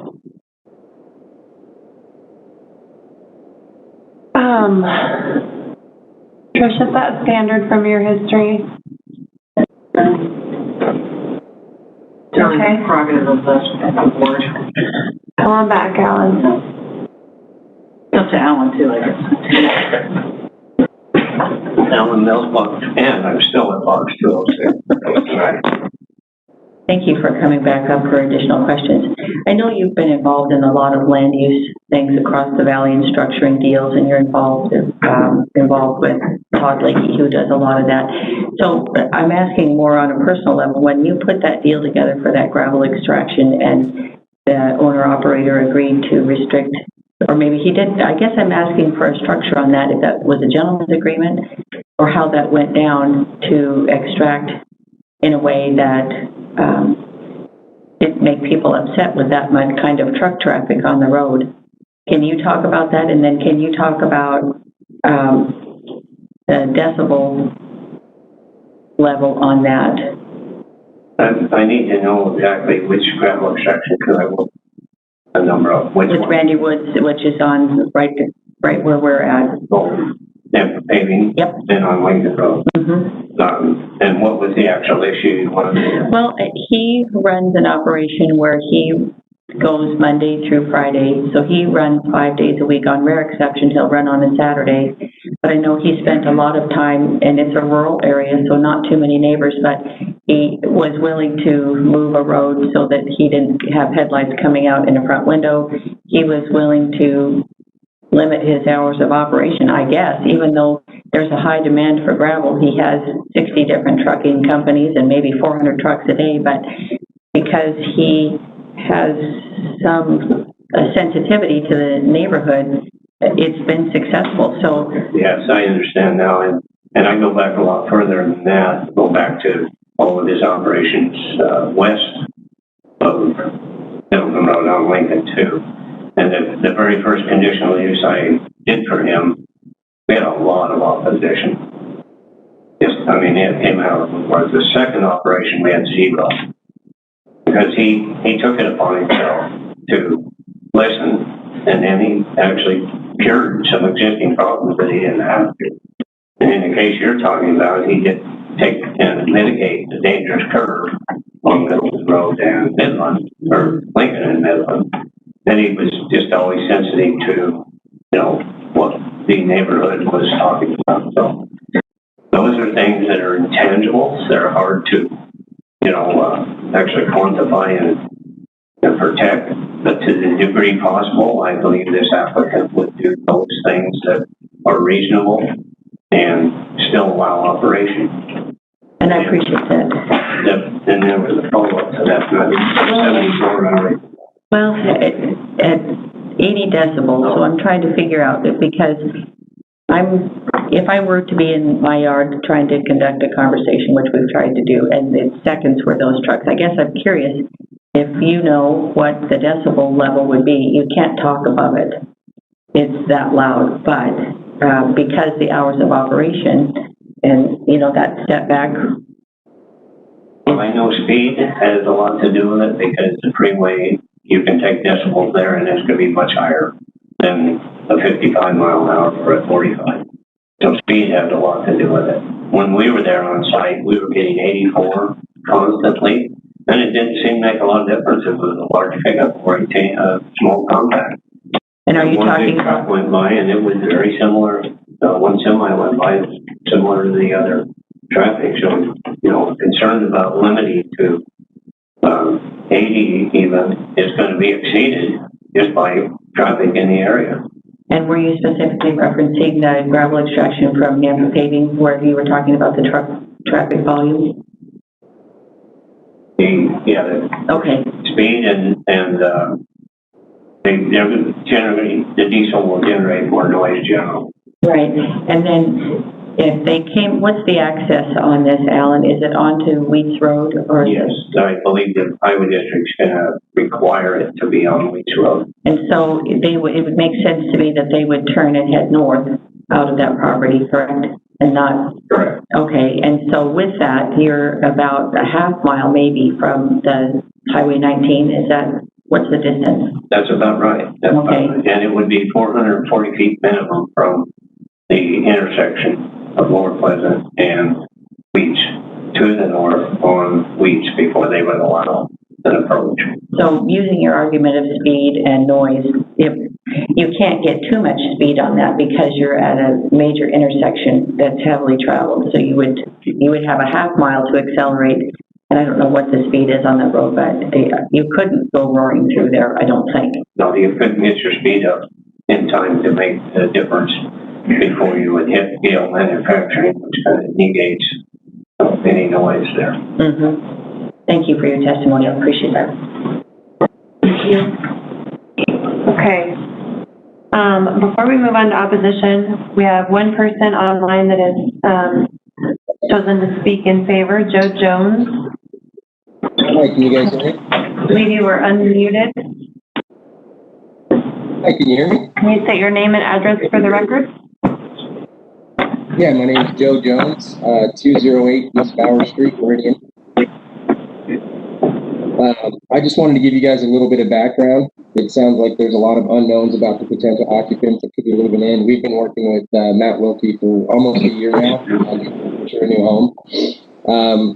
We've currently been in Meridian in a mixed area. Across the street from us right now is residential homes. Less than a block away, we have city buildings and other buildings, all different industries operating around us. And we've been here for 36 years and haven't had any issues coexisting with those other business and residents. So we don't feel that there's going to be an issue out in this new area. Some of the biggest things that were talked about so far that we've heard has been the 80 decibel noise point, dust being an issue, and then also traffic. But we primarily run one shift. We have for 36 years, even in the housing crisis that we're in, just due to the availability of getting a full second shift. It's not that easy to hire people. So operating within the 6 a.m. to 8 p.m. will not be an issue for us. We're also building a brand new facility that's going to be aesthetically pleasing.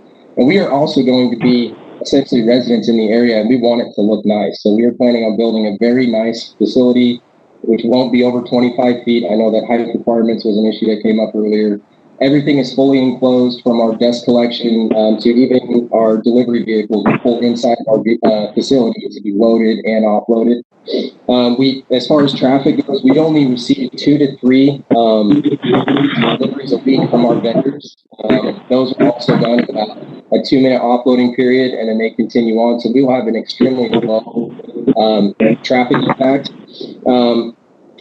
We are currently licensed and fully compliant through the DEQ as well as the federal EPA. We've had a great relationship with them for years and still maintain that. There's no way possible in this area that we will be able to create more dust than the farmers in the agricultural area.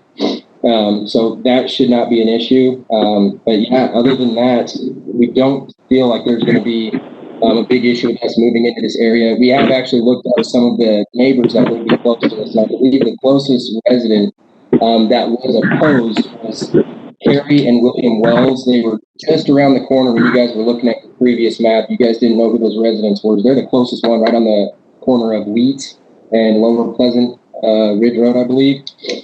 We would love to have a conversation with them, depending on which direction this goes, to make sure that anything that we bring into, so the Wells, right there on that corner, they have a beautiful residence, so we want to make sure that their investment holds value and that they maintain a certain value of life while they're still able to live there. And we want to be a good neighbor and provide that to them while we're operating there. So that's just the way that we do business. We do plan on talking in our general area, and anything that we can do to accommodate them or make that relationship better to coexist, we're on board for. So we just wanted to express that and just reiterate that we are in full support of pushing this project. Thank you, Joe. Any questions for Mr. Jones? No, thank you, Madam Chair. All right. That'll complete testimony in support of the request. We will have anyone sign up for speech role. So we will move on to those that have signed up in opposition. Do you guys have a assigned representative for opposition? Okay. So then we will start with Sandra Kirshner, and then we'll move on to Jake Fillmore.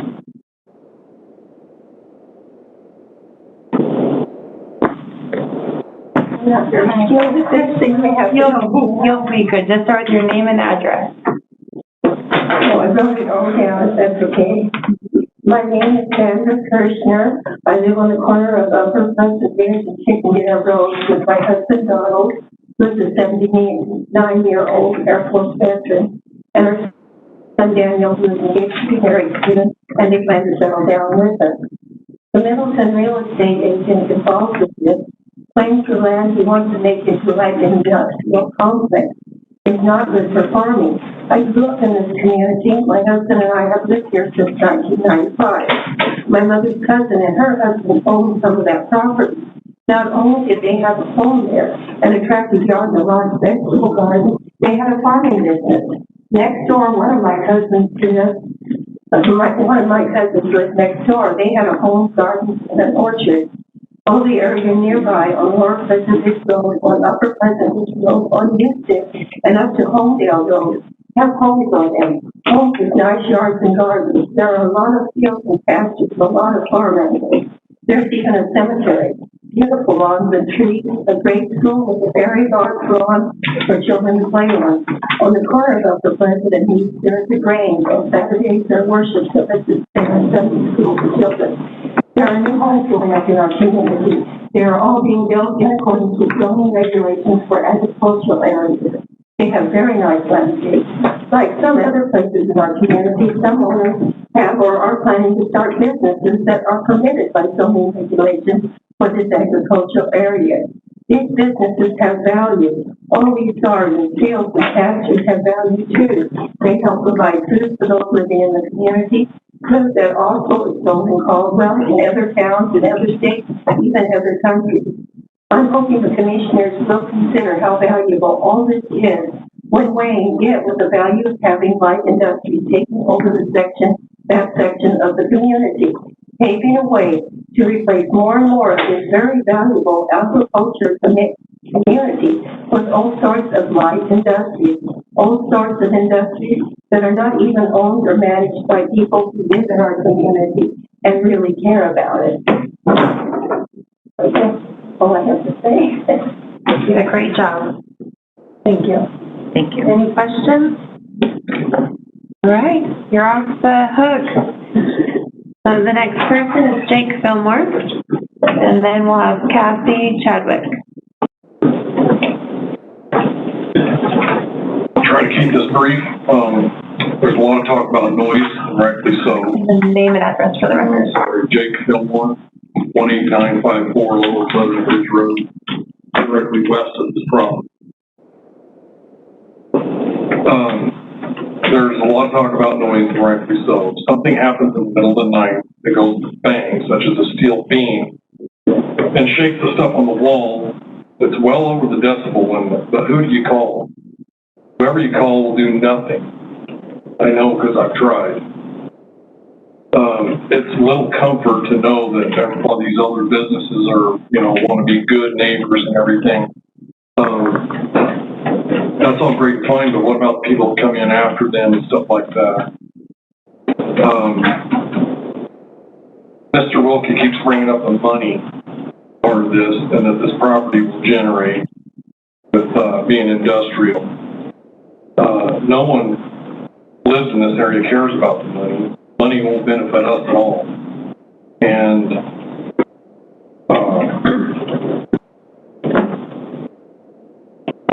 I've also heard people say they represent the little guy. Well, I truly am the little guy. People live there in these houses, in these residences. We are the little guy, and we don't really have anybody representing us, except for maybe you guys. Tina Wilson is the one who said that, and if this goes through, I wonder really if we're wasting our time, because it sounds to me like Mr. Wilkie's saying that the money is what it's all about.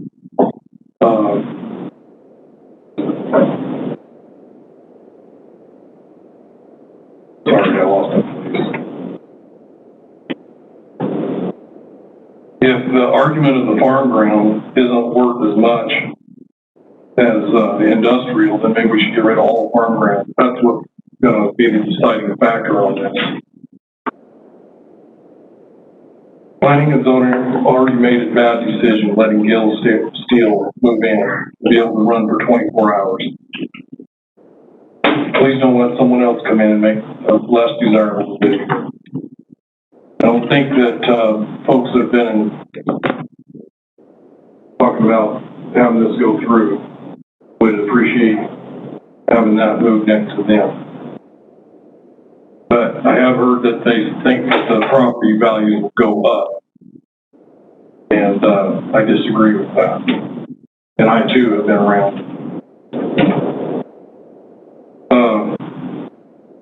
This directly impacts my property. If this goes through, I'm going to wonder why I and so many others wasted our time.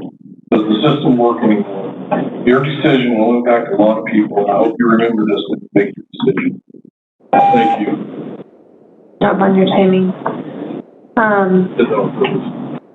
Very good. Done it before. Okay, go ahead. What's the size of yours, your acreage? 12 acres, 12 acres, okay. give or take. Okay. Do you have animals? Yes. Okay. Mr. Fillmore, did I help you with the code enforcement piece a long time ago? Yeah. That was you. Okay, I have a question. You stated that Gale Manufacturing was a bad decision. Can you, and it operates 24 hours a day, 7 days a week. Can that be heard from where you're at? Yes. It's not 7 days a week. They typically don't run on Sundays. Okay. And not every Saturday, but just about every Saturday. How far away are you from Gale? Well, whenever we wanted to put in a little shop, closer to the boundary, we had to send them a letter, so I believe that's 600 feet. So they must be within 600 feet. Hear them all the time or just sometimes? All the time. The beepers on their forklifts, when they go to scoop up metal, it squeaks like somebody running their fingers on a chalkboard. Steel drops because they don't sticker everything. I mean, it's so much of it.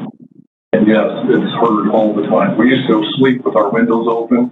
It's impossible to sleep with your windows shut.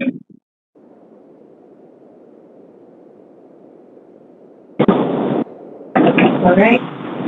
Yeah, thank you. Okay, so the next person will be Kathy Chadwick. Name and address. Kathy Chadwick, 18450 Lower Pleasant Ridge Road, Caldwell, Iowa.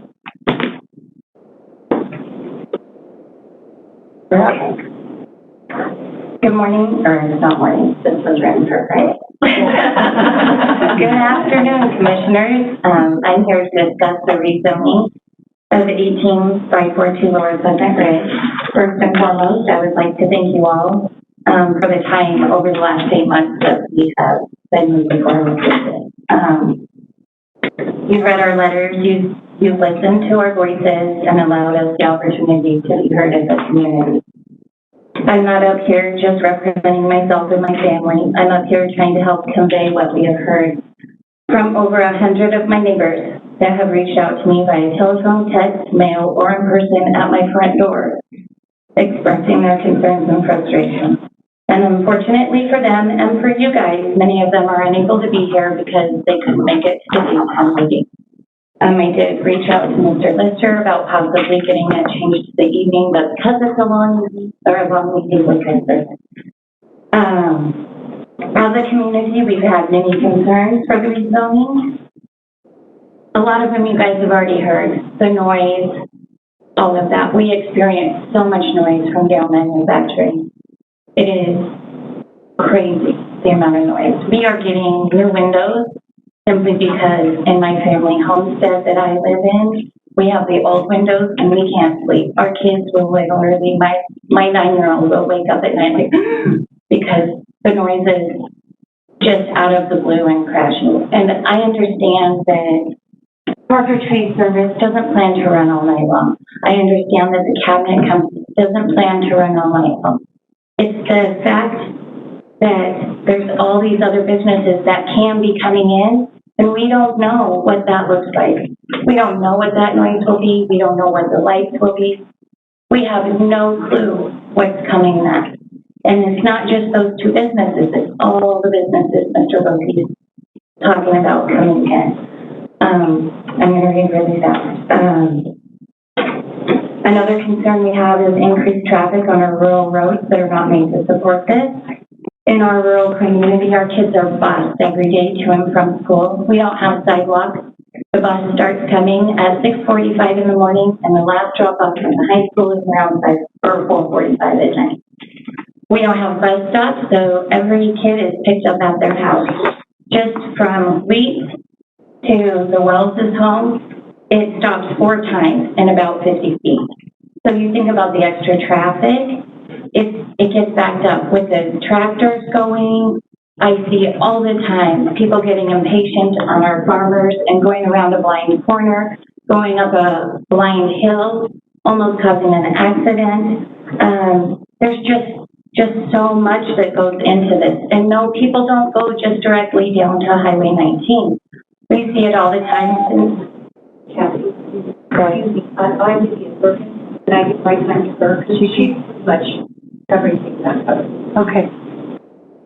So with Gale Manufacturing, that's what they said. Everybody would be using the highway. I've talked to Wittig, Freeman, everybody up Wheat. We see the semis coming up Wheats Road, headed to the highway towards Marsing so they can head that direction all the time. So Wheats goes up and dead ends at Houston. They all turn left or turn right there to hit Pride and go up to the highway. That's a school right there, a 4-way stop. There have been mornings when I'm sitting there for 15 minutes at a 4-way stop just trying to get my child to school. That's a big deal. Not to mention all of the air brakes and everything else coming when they're headed down to Gale Manufacturing, because that's 50 miles an hour, and they're not going 50. They're going 55, maybe a little faster, you know, and then they hit those brakes there at Gale Manufacturing to turn in. It's loud. So these are a lot of my concerns. I had others, but I had submitted them in letters before.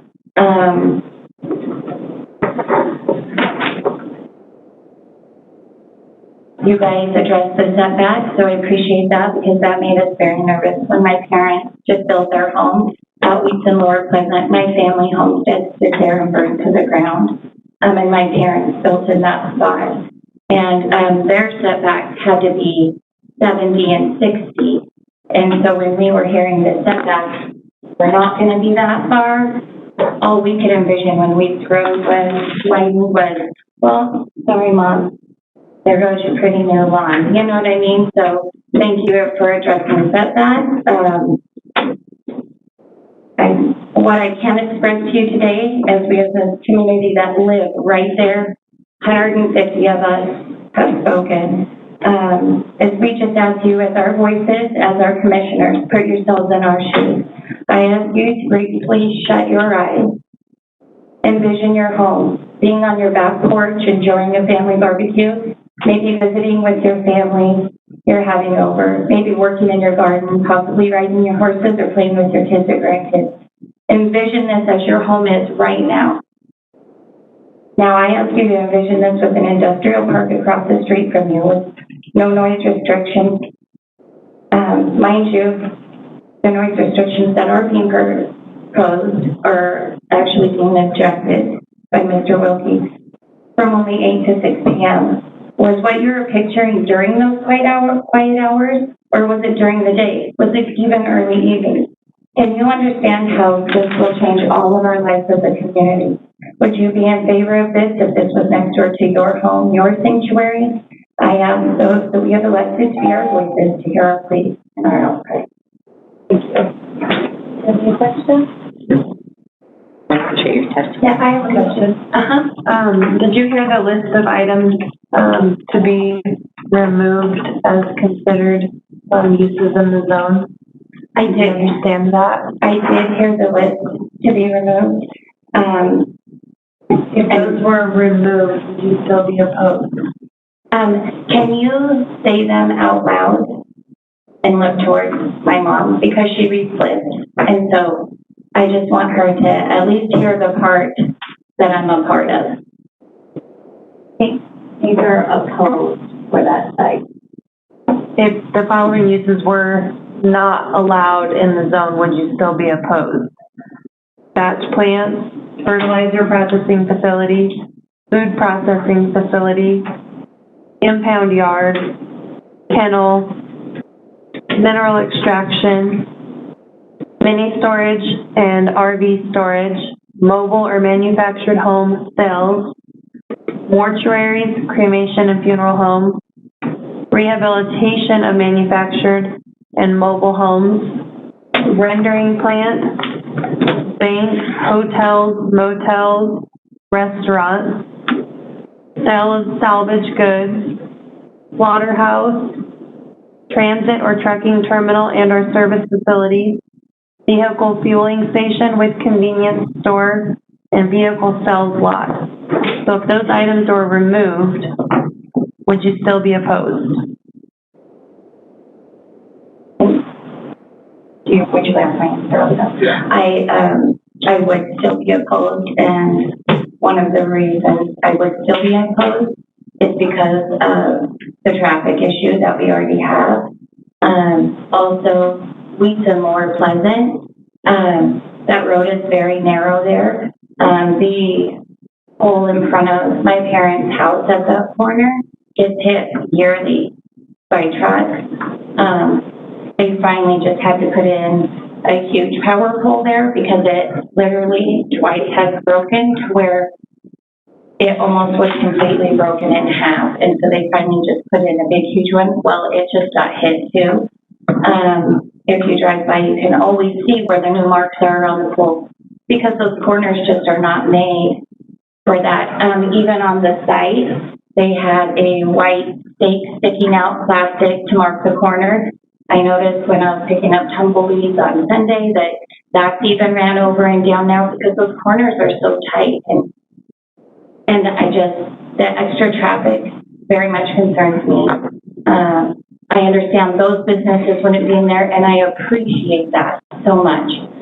But there's still a lot of other things that could go in there that could be very different for us. And I know there's always change. But having those excluded, there's still a lot of noise that. So, are you aware of what comprehensive plans are? Yes. How long have you lived in the area? I have lived in the area since 2008, but my family, my great-grandparents, have been there since 1939. So in 2008, this area was identified for industrial growth. Yes. Are you aware of that?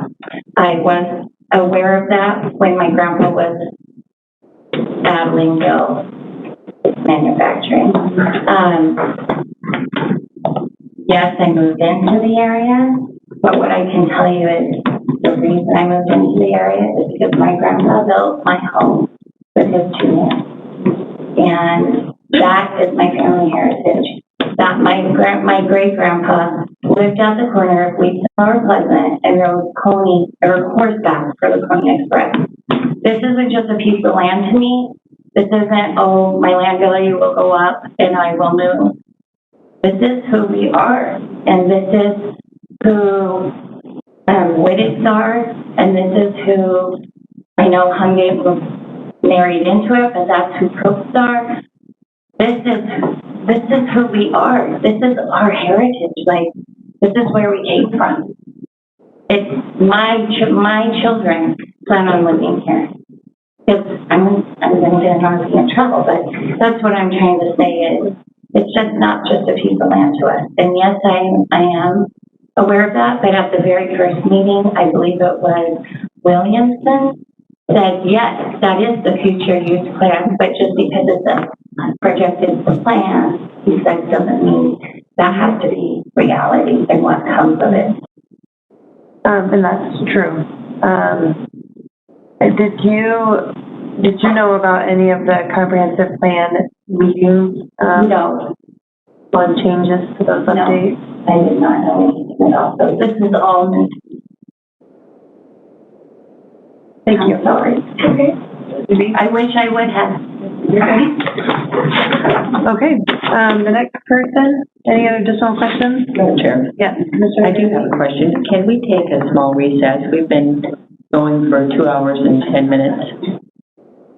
Say that, I was sidebarring. Monica was saying that Candace online wanted to give additional time to you to testify if you wanted additional time. No. Okay, thank you. Say your question again now that I'm done.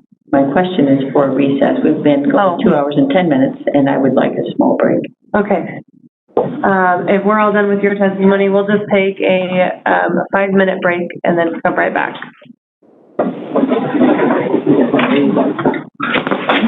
Thank you.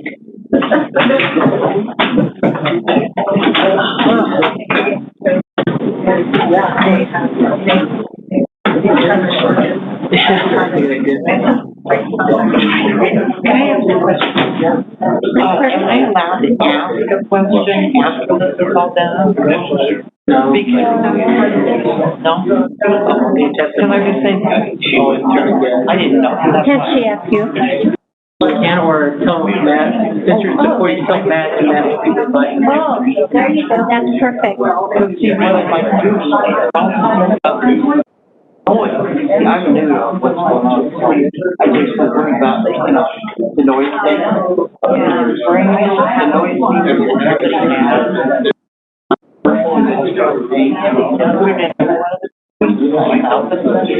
There's all the manufacturing, noise, whatever. Because I don't. We can't take everything. That's it, because that's the issue. The things, the conditions that come up are just recommendations. Board up the area, they were comfortable, then you don't. Or buffer that, you know, yeah, so it's just out there. My recommendation based on there's report. You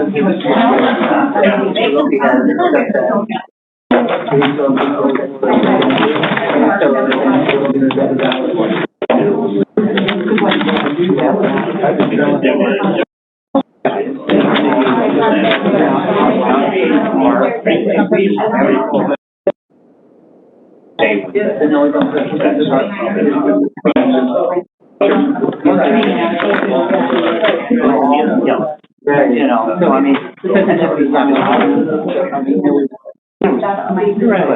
but even like, yeah, those guys and all that. requires certain fence and certain and staff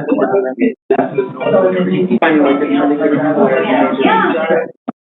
no, like there's gonna be one. Yeah, but well, yeah. Hey, I got a semi, so I fired up really nice, you know. But you know, at the same time, and none of my kids. But you know, we don't like all night.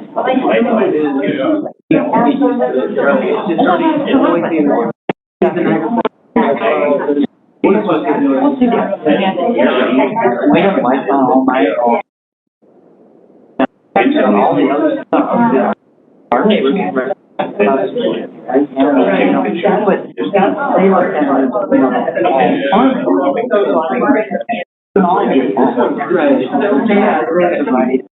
That's why it's so where it can be stated on the, like, this is what we intend to do, this operation, or hours of operation will be this and this, if we have to do this, this is what we'll do. You know, like, so, and that's all that one, it's just something that people stress that their distance can be great. But it's fully done. No, we don't know.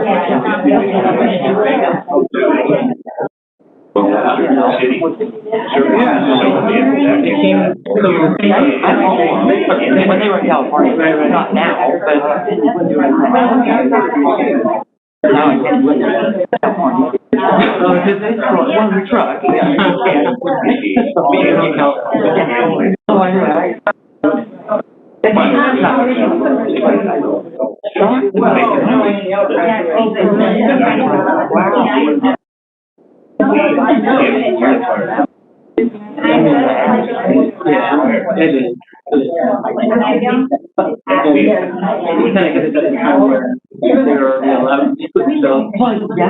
So we have no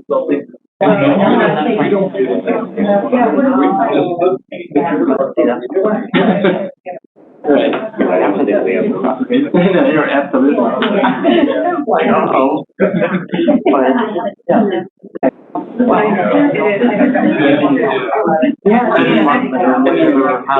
So we're taking their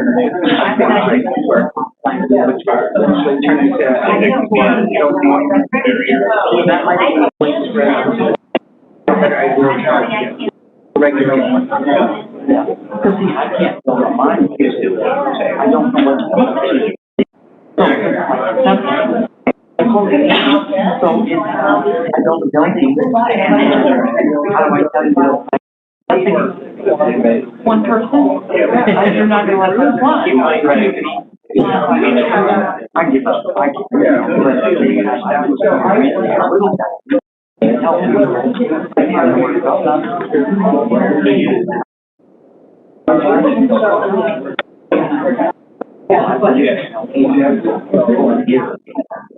That's all. And again, we're updating our plan, so we're gonna cover that much more.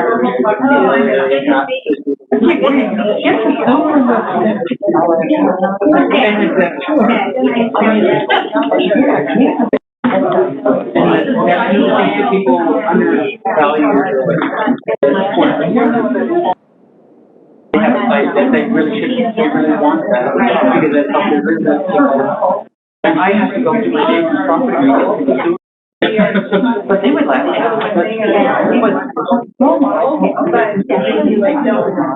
Right. There you go.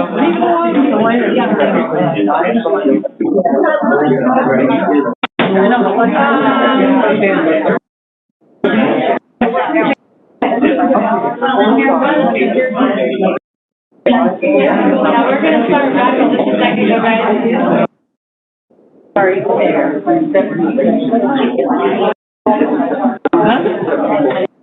So fast.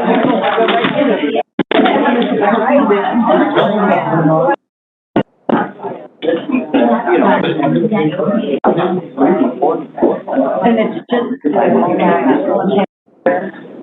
Okay. All right. Nobody. I'm over her.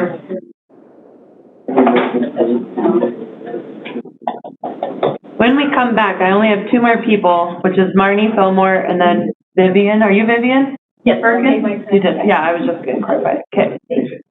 We have something online too.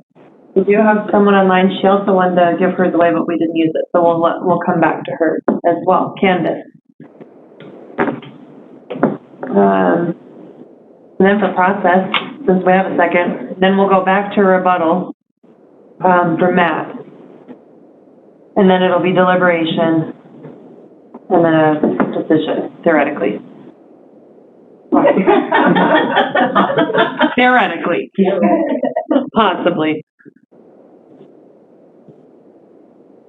Goes back to that statement, if we want more information, we can ask for it.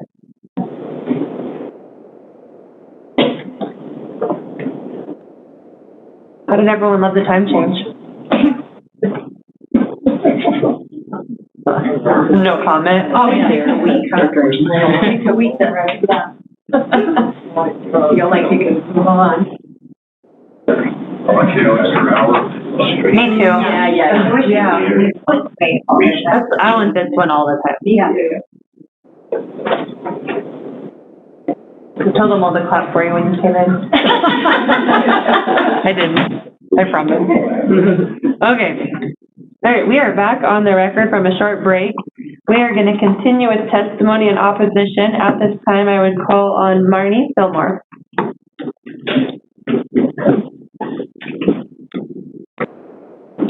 Name and address, and you have 3 minutes. Marnie Fillmore, 18954 Lower Pleasant Ridge Road, Caldwell, Idaho, 83607. We are adjacent to the property in question, to the west. Your property butts up to right there. Yeah, there we go. Our property butts up. Okay. So when the idea of 100-foot setback wasn't considered other than north and south, the hairs on my neck stand up. So I appreciate you guys bringing up those issues for that. So you'd want one all the way around? All the way around, yes. So the setback, the unknown, which you guys have mentioned, and I really, we went home and we're like, we were very appreciative of that. So.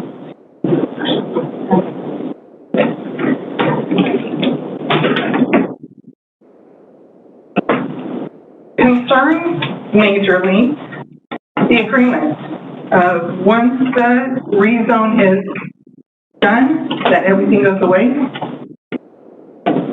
I mean, really? What more needs to be said about that other than they just want what they can get, not what is best for them, plain and simple. How many people will actually be there? How much coming and going? The unknown again. If we only have 5 acre parcels, we're talking 35 people coming and going. That's 250 people coming and going on any given day, that's a lot of traffic. And as mentioned, that's a big deal with the property that is here. Noise level, everything else. I won't go into that. I will say I also called Lee Belt at Greenleaf City Hall and asked them about it. He said it was really hard to call them because as a city, of course, they want to see growth. And he mentioned the facility to the west of Greenleaf and that they were really good about working with them. He did say they're not inside the city. They can't regulate the noise that's coming from that. So that's outside of their hands. The other thing that he said, apart from regulating growth, is he goes, really, because of the ag versus residential area, you're looking at fencing, landscape, berms, all of that type of thing to mitigate some of that, and that's coming from the city.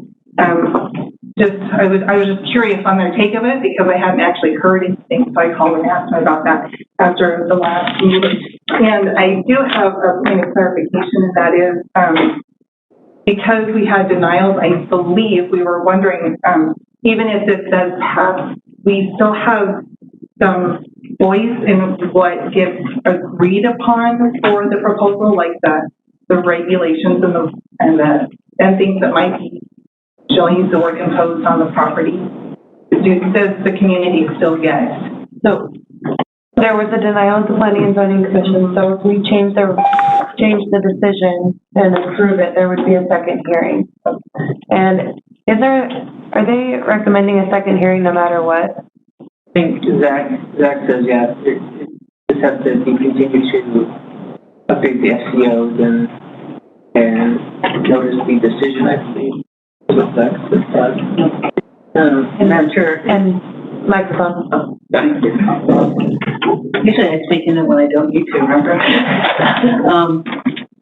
The second hearing where the board would make a decision different than the P&Z. So the P&Z said because it was 3-3, it was a denial of the rezone. Yeah. So if we denied it today, we would have a hearing to find the findings of fact, conclusions of law and order, and it would be done. If it's approved, we'll have a second hearing. Right. Okay. And the second meeting. Yeah. Got it. Well, no, there is a difference between that. To find the findings. Right. That would be a meet. But then there'd also be another public hearing because it's a change from the recommendation of the Planning and Zoning. Because you're deciding on the development agreement, so those are subject to change. So yeah, it would come back with the full development agreement as proposed, and then it can be discussed. So that would be another public hearing. We were just wondering for clarification's sake because it wasn't completely clear. Right. Yeah. Okay. Right. So, and one other, I know that the buzzer went, but the decibel measurements, my dad works in radio. It can fluctuate even in here. It is high in here, but if you took this and you were in an outdoor space, it would really carry. So there's a lot of variances on that. The steel plant, like Jake mentioned, it does carry. We did have someone come out, but how do you measure that when you're just doing sometimes brief, yet very nerve-wracking noises? It's hard to document that. And the steel plant actually has rattled a clock on our wall that we don't have going in our room, but it goes because of the vibrations from where they are. And to bring something like that right next door to us is, I mean, who's going to want to buy our place when that's there? So our values aren't going to go up.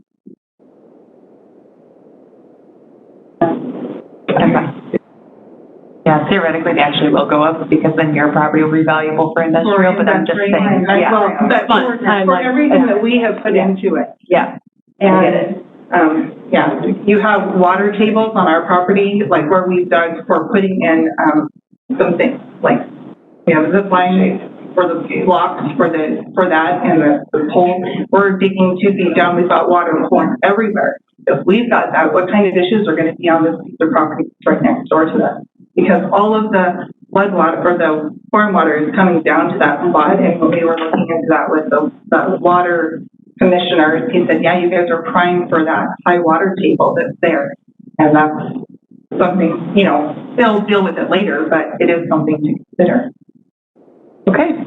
Anyway, once permission is given, more is always allowed, and, yeah. Did you have a chance to review those, uses?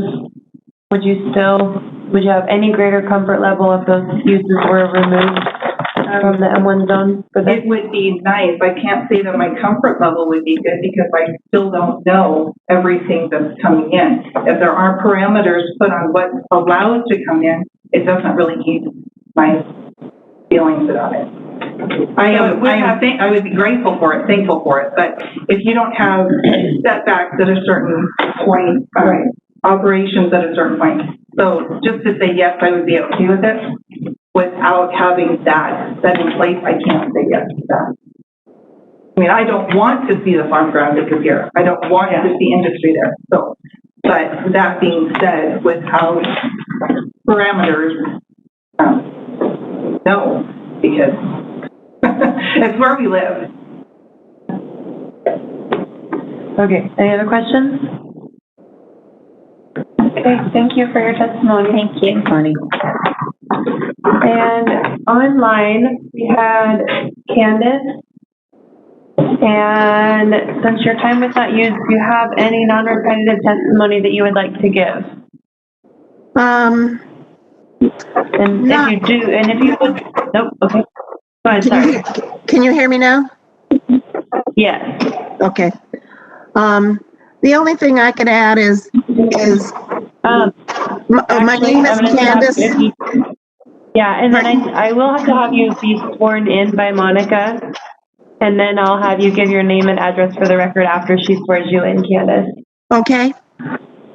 Candace Hammond, do you swear or affirm the testimony you give will be the truth, the whole truth, nothing but the truth, so help you God? Yes. My name is Candace Kamen. I live at 18377 Chicken Dinner Road, Caldwell, Idaho, 83607.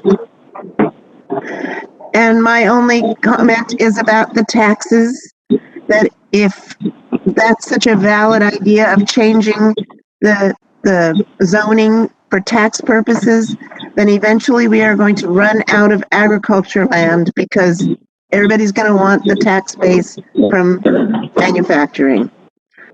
And that's why I'm opposed to this, because agriculture is the #1 most important industry in the world. That's it. Thank you. Thank you.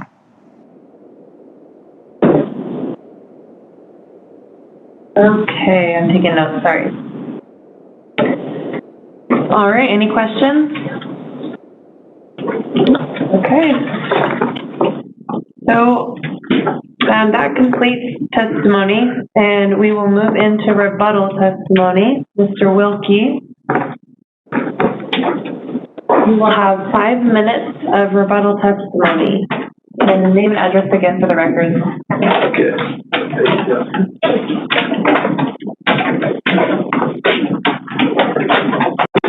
My name is Matt Wilkie, P.O. Box 7, Middleton, Idaho.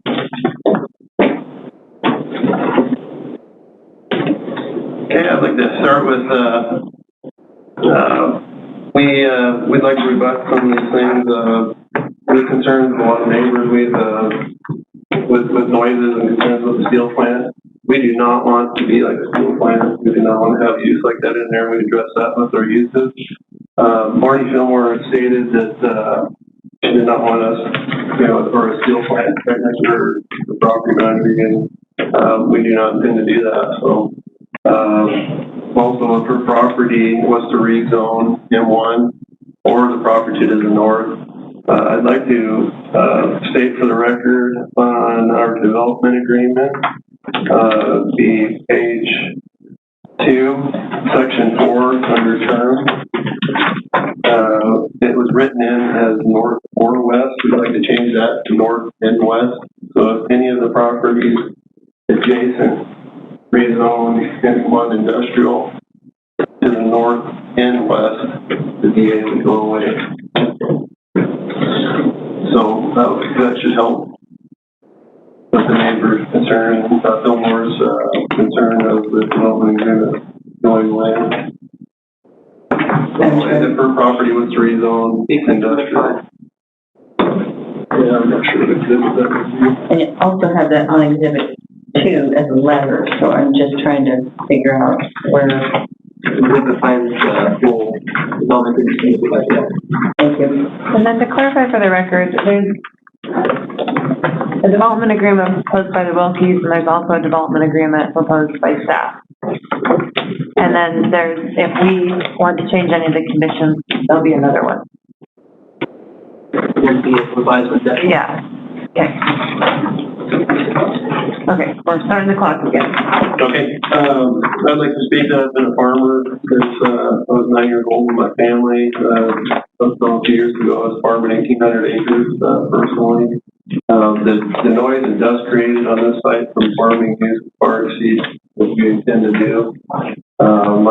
My corn chopper was 800 horsepower. My largest tractor was 583 horse. We created a lot of dust and noise with those types of uses. That's not what the site's gonna have, once the M1 uses come in. We've had a very large supportive ag user from Western Farms Incorporated, and in his letter, he states that ground is not suitable, as suitable for farming, as certain other farm ground. What a better testimony from somebody who would know that somebody has been in the area his entire life and is a generational farmer. We've covered the setbacks that should help with the neighborhood. I'd like to touch more on Jake Rodriguez's testimony and support. His commercial business of repair shop is located on the lake between Homedale and Ustick, and he's been there since 2004. He has 2.2 acres that his repair shop sits on, and he has over approximately 40 residential homeowners within 450 feet of his location, and his testimony has not had one complaint. We don't have near the intimate residential zone that he's currently operating in, so I don't foresee, I don't think our site would have any more noise than his noise pollution or dust or complaints, and he would, very, very similar uses would be on site. I'd like to also state that we have a client over in Middleton area that just built a multi-million-dollar home directly behind Rural Steel and Diamond Z Manufacturing, or they're much more heavier duty industrial use. And he's owns Nampa Paving, and he felt that that site is suitable to spend millions building a residence. Any businesses with significant traffic would be required to do a traffic impact analysis to mitigate issues. So that's going to be done with those entities. I'd also like to state for the record that although we intend our access on Wheats Road from the site, as the fire department or heritage district were to request a secondary access, we may need to have one on Lower Pleasant. But that would be out of our control. This comp plan in this area is shown as industrial since 1999. And I think a lot of people understand that that's why we are here today, because we see that on the map. We do not want to be penalized because we have to deal with the steel plant. We're in the same boat as our neighbors, and we're having to deal with the same issues. So for these reasons, I really appreciate your time, and hope that you guys support us and vote yes. Thank you very much. I need clarification. You just stated on the record that the comp plan is stated since 1989 that it was industrial. Yeah, 1999, I believe. Okay, 1999. 99, sorry. Because the rezone that was denied in 2005, one of the findings of fact states that it's not industrial in 2005. If you're looking at the, case from, one second, sorry, Exhibit 4, which was Lemrick Properties, for this property to be rezoned from Ag to M1. On page 32, it begins with number 34 regarding the findings for sewer and water, et cetera. The board finds that the rezone for a conditional use would be injurious to the area and compete with existing usages, and such rezone is not indicated in the 2010 comp plan. That was in 2005. So either I think you have a different understanding or this is wrong. what are you saying? That's 1999 is when, as far as we can figure, is when that was changed. I don't know. In the comp plan back then, it didn't say industrial zone, it just said urban growth area, or growth area. That didn't dictate the use. Okay. So then, and that is, I actually remember that now. It had no zoning classification. So it wasn't labeled industrial until the new 2010, or the updated one, just for the record. So, Madam Chair, I'm going to say that differently. In 2010, the county's comprehensive plan identified this piece of property as industrial. When the 2020 comprehensive plan was adopted, it identified industrial, residential, and ag. Okay. And this area was identified at that point specifically as industrial. Thank you for the clarification.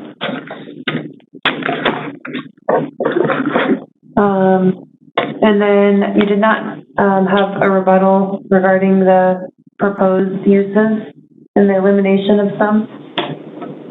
We feel that some of our uses,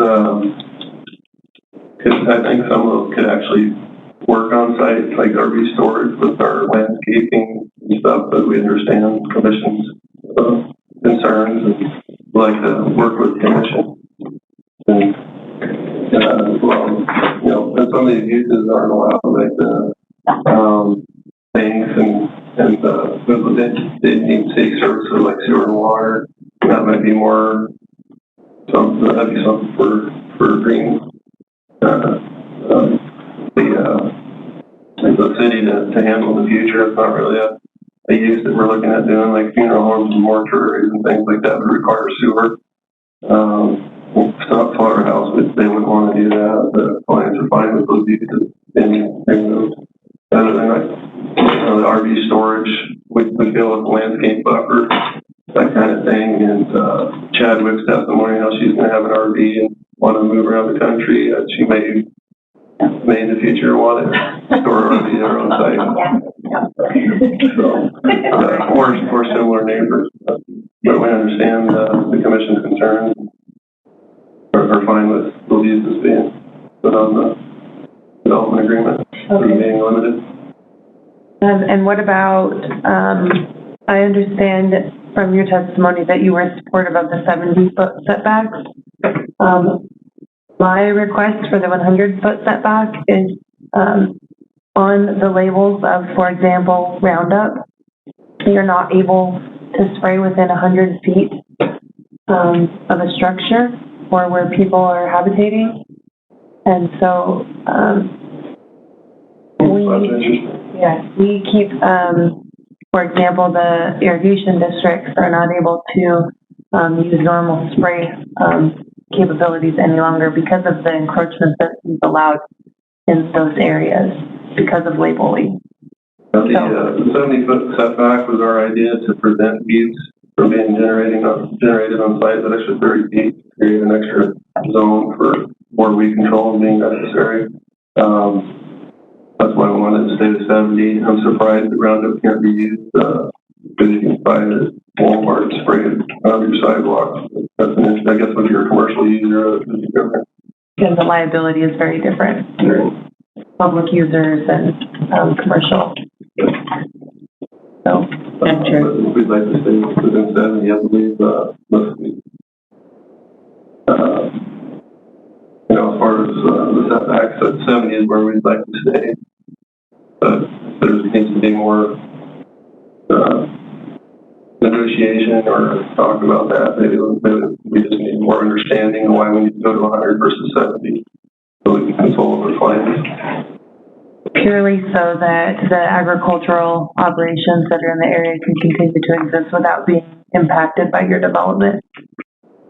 I don't think we're going to have an issue with that. I mean, we have the Lower Pleasant on our southern boundary and east on our eastern, and so it only has to be the north and the west boundary, and we're going to have trees in that area. So typically, entity would want to spray next to trees and that type of.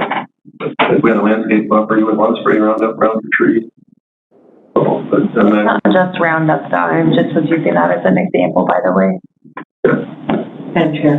Commissioner Van Beek? And I'm looking, when I was out there this weekend, it looks like they had a corn crop, the Hungate, and that's, I need my bifocals, but 70-some acres on the eastern side. So that Wheats Road does buffer that, but if they were to have to do a fly-on for some type of product, you would want, if there was a no entry or you had to fumigate any of that, it is difficult to have these two coexist, and you would have three uses out there, agriculture and then the residential and the M1. I have a question for you, and it relates to the secondary business that hasn't been discussed too much. So for the cabinet company, what kind of noise, hours, operation? Yeah, they're very quiet. They usually stay within business hours, standard business hours, and close within a building.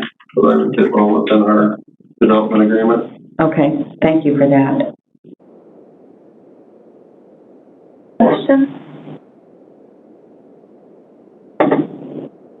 Okay. Thank you. Thank you. Motion to close public. Okay. Are you set? Do we have any questions for staff before we do that? I have a question. Okay. And it's been referenced, and it is true. There are times if they have a haying operation that the balers will run at 2 and 3 o'clock in the morning. And so what's the decibel level on a swather or a baler, or, you got a ripper out there with the plow? That's a good question. Madam Chair, I think so that staff's conditions are based on other similar uses that we've applied decibels to, and staff showed that. Decibels doesn't necessarily need to be something required in the condition. Staff simply added it as a recommendation. So it could be limited by hours of operation, buffering, and other sorts of requirements, and not necessarily on decibels. As stated by the applicant, it is an area where there is agriculture uses, so that does generate noises. There's existing traffic. However, the other side of it is you don't know what type of business is going to be in there and what type of noise that will be generated. That's why staff recommended foremost an operations plan that they will have to demonstrate how they're mitigating noise, dust, their uses on that site, so to alleviate concerns by the neighbors. Madam Chair. I have a question for you, Dan. So let's hypothetically say that the chairs asked that we consider removing an RV or a mini storage, but that is typically low traffic, is that right?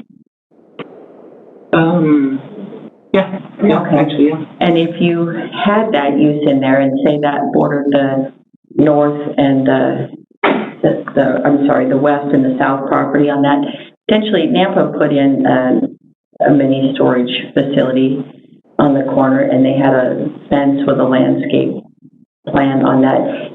Is that effective in buffering noise? Could that be something that would help mitigate? In many cases, it has. Where it's adjacent to farm ground, it has been a way to mitigate. Okay, thank you for that. And Madam Chair. Yes. I'm going to ask this one more time. I guess I'm having difficulty. The time frame that they're talking about for reduced noise, they're not saying no operation. They're saying from 8 p.m. to 6 a.m. it'll be a reduction. No more than 80 decibels. So it has to be 80 decibels or less at that time, between 8 to 6 a.m. 8 PM, 6 PM, or 6 AM. Okay. Thank you. And Madam Chair, one more question. Joe Jones, who did he represent? Was he the cabinet company? Okay, thank you for that.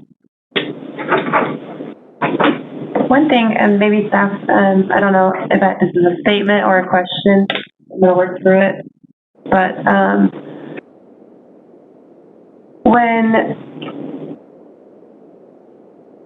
I'm gonna hold it for deliberation.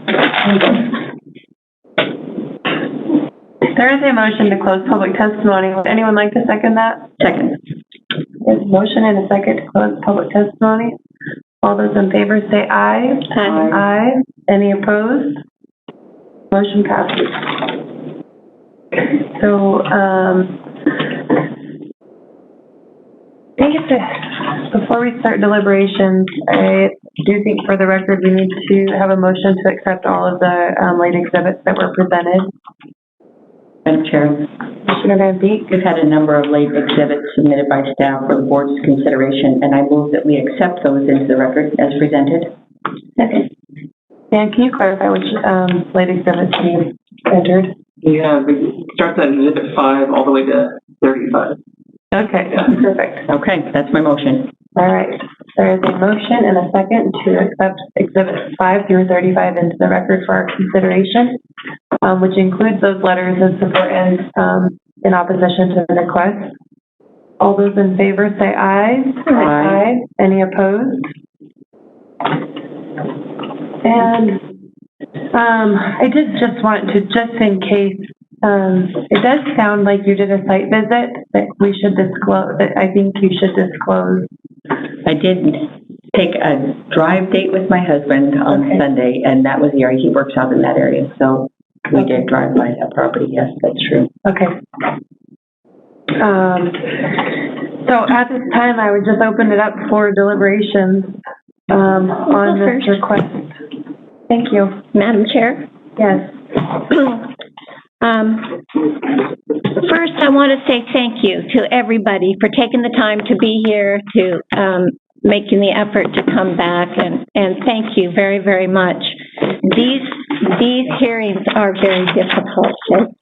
Some of you, most of you have made you realize that. And, but I enjoy them, and it seems like every time I learned something.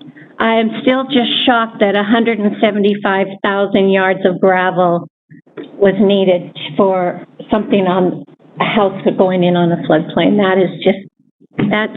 Wow, that's something. I can't wait to go home and casually talk to my husband about that.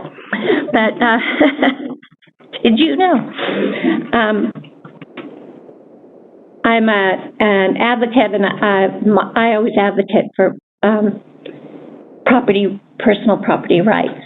And I think that the people, the homeowners, those the neighbors who live around there, the landowners, you have personal property rights, as well as the business people. I want to say that I really enjoyed meeting the two individuals that make up this investments business, and congratulations that your business is growing and you want to expand after the year we've just come off of. That you deserve to be congratulated for moving on and keeping your business and growing like that.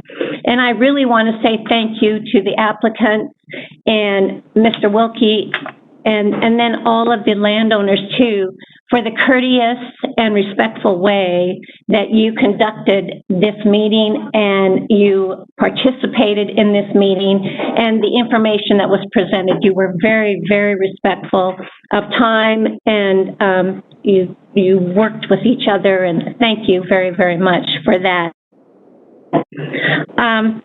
I like to take these land decisions kind of case by case, and I think it helps me walk through it and all of that but, and get some of the information out to you so that you understand where I'm coming from. And I am only one. It's a unique situation. We have 3 individuals here, and we all have, 3 opinions, and we got to bring it together to one decision. And that is probably the most difficult thing about our job. I think that,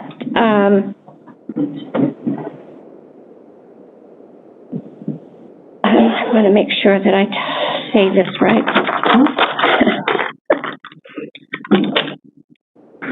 I'm going to go with, these are generational landowners, that there are pieces of land and farmland, and it's generational. I know this property is zoned ag. I've heard, this is M1, M1, M1. It is not. That's what we are being asked today, is rezone this property to M1. This property is zoned ag.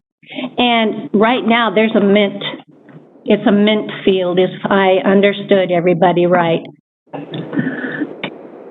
That's my favorite. So, those mint fields, I'll tell you what, you drive out through the country and the fragrance of that, there's something soothing and calming about it. And we're one of the leading states in the production of mint.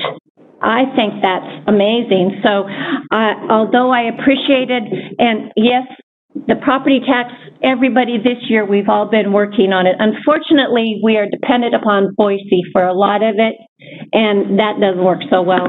But anyway, so I appreciate that and the information about how this can help and bring in all these jobs and all of that stuff. But I also, it's been a real, since we've gotten a new commissioner and different things, we've had a lot of differing opinions on different things. And most of them have come down between ag and different things with that. And so it's been a learning thing for me too, and I appreciate that very, very much. This one, I am going to have to go with compatibility. Yes, there is M1, and yes, it is along that Simplot corridor there and everything else. But I think that there's something about people that there's, 3-4 generations in their property, and the school buses are stopping there, and the children playing, and there aren't sidewalks, and we have to walk along the roads, and the roadways out in there aren't necessarily big enough for semi-trucks or dump trucks or haulers or side dumps or any of those types of things. And it's been called, this area here is a transition. They keep saying it's a transition, or I call it a buffer area, that sort of a thing. And with the ag property there, with the citizens, all of the citizens that have come forward, and I have not heard any of them complaining or insulting the 2 individuals here that want to open this business in this space. There hasn't been. I think more what it is you feel deceived from prior ones that have come in. And so there's a fear, and that, the unknown, and I will tell you as a commissioner, it's very hard for me to rezone something having no idea what is going to go in there except the tree business. Because once that has an M1 zone, we saw this and we heard all of those. You did take a lot of things off, but there are a lot of things left on there. And I've been married 47 years, and we just downsized, and we lived where there was a train track, a block and a half behind our house. And that train, I'm not kidding, went through every night. I lived in that house for 23 years, and they, so help me, they went through there every night at 3 a.m. I guess that'd be every morning, and they blew the horn from this road all the way to that road. And you know what, though? It's not, the noises can become familiar, and they can become soothing, because everything's okay. the train is on time. Everything's working. But sometimes when it's the unknown, that's because I knew it. But when it's the unknown, you can't help but be apprehensive just not to know who your neighbors are going to be, and what the sounds and what the smells and what the business and what if it's a dump truck or if it's a pickup or that kind of thing you don't know. But I want to say I'm not against the business. I'm not worried about the business that you have. You were such forthcoming and so very, very easy to talk to and very relaxed in the presentation. So you did a good job. So thank you. And I wish that you had used your time. Alan was good, but I wish we could have heard more from you. But I will not be supporting rezoning this to M1. To me, it is, it's unfortunate, but if I knew, if you came in here and said, we've got this, we're going to do this, we've got that, and we have this, and we've got these over on that side, and that sort of a thing with the property that you have, it would be easier for me to go there. But this is ag land right now, and this time I'm having a real struggle with the compatibility because of the neighbors. And like I said, it has a lot to do, but it really spoke to me as well that what they were presented and what they were so expecting, I live in the furthest corner of Nampa, and I did not have any idea that Gale Manufacturing, I'm expecting kind of what you guys were, and I had no idea that it was like that. So there's a lot of information here, and I've learned a lot, but I will not support today rezoning for M1, this ag property. Mr. Van Beek? Thank you, Madam Chair. And I have a question. Do L&J Investments own this property? Yes. Okay. And so, Madam Chair, I'm going to argue for both sides, and then I'm going to listen to your comments, because in this presentation of information, Highway 19, as I've already indicated, was a 5-lane highway and a rail spur. We're trying to group things in areas as commissioners with a guide using a comprehensive plan that would make sense. And I understand, I'm very compassionate and empathetic because I have a farm where I've lived for 31 years, and we have gotten offers recently that are, they're amazing. And what we've said is we're not ready to leave. So we get that. And we have had to accept the changes that are coming. And when you sell high, if that were an option, you also have to buy back high. And I would say as difficult as it is to find industrial ground, I would say it's equally difficult to find a place. And becoming more so the more people that come here. That's no fault of any people that have been here and are native Idahoans. So I'm talking this out from both sides. The argument for noise, because this area is agricultural, and because Simplot owns a lot of this ground, those fields around there are used for nutrient uptake. They have wastewater from the food processing plant that goes on those. So it's already in the proximity. To say that it doesn't make sense to locate more industrial growth that's planned and transitional is a hard argument to make, because we already have that happening in the area. And even fronting Highway 19 on the south side of the road, you have propane, you have lots of Just Braithers Irrigation Company, all that happening right there. So the noise component, I think, like we've talked about with that, is a hard one to do.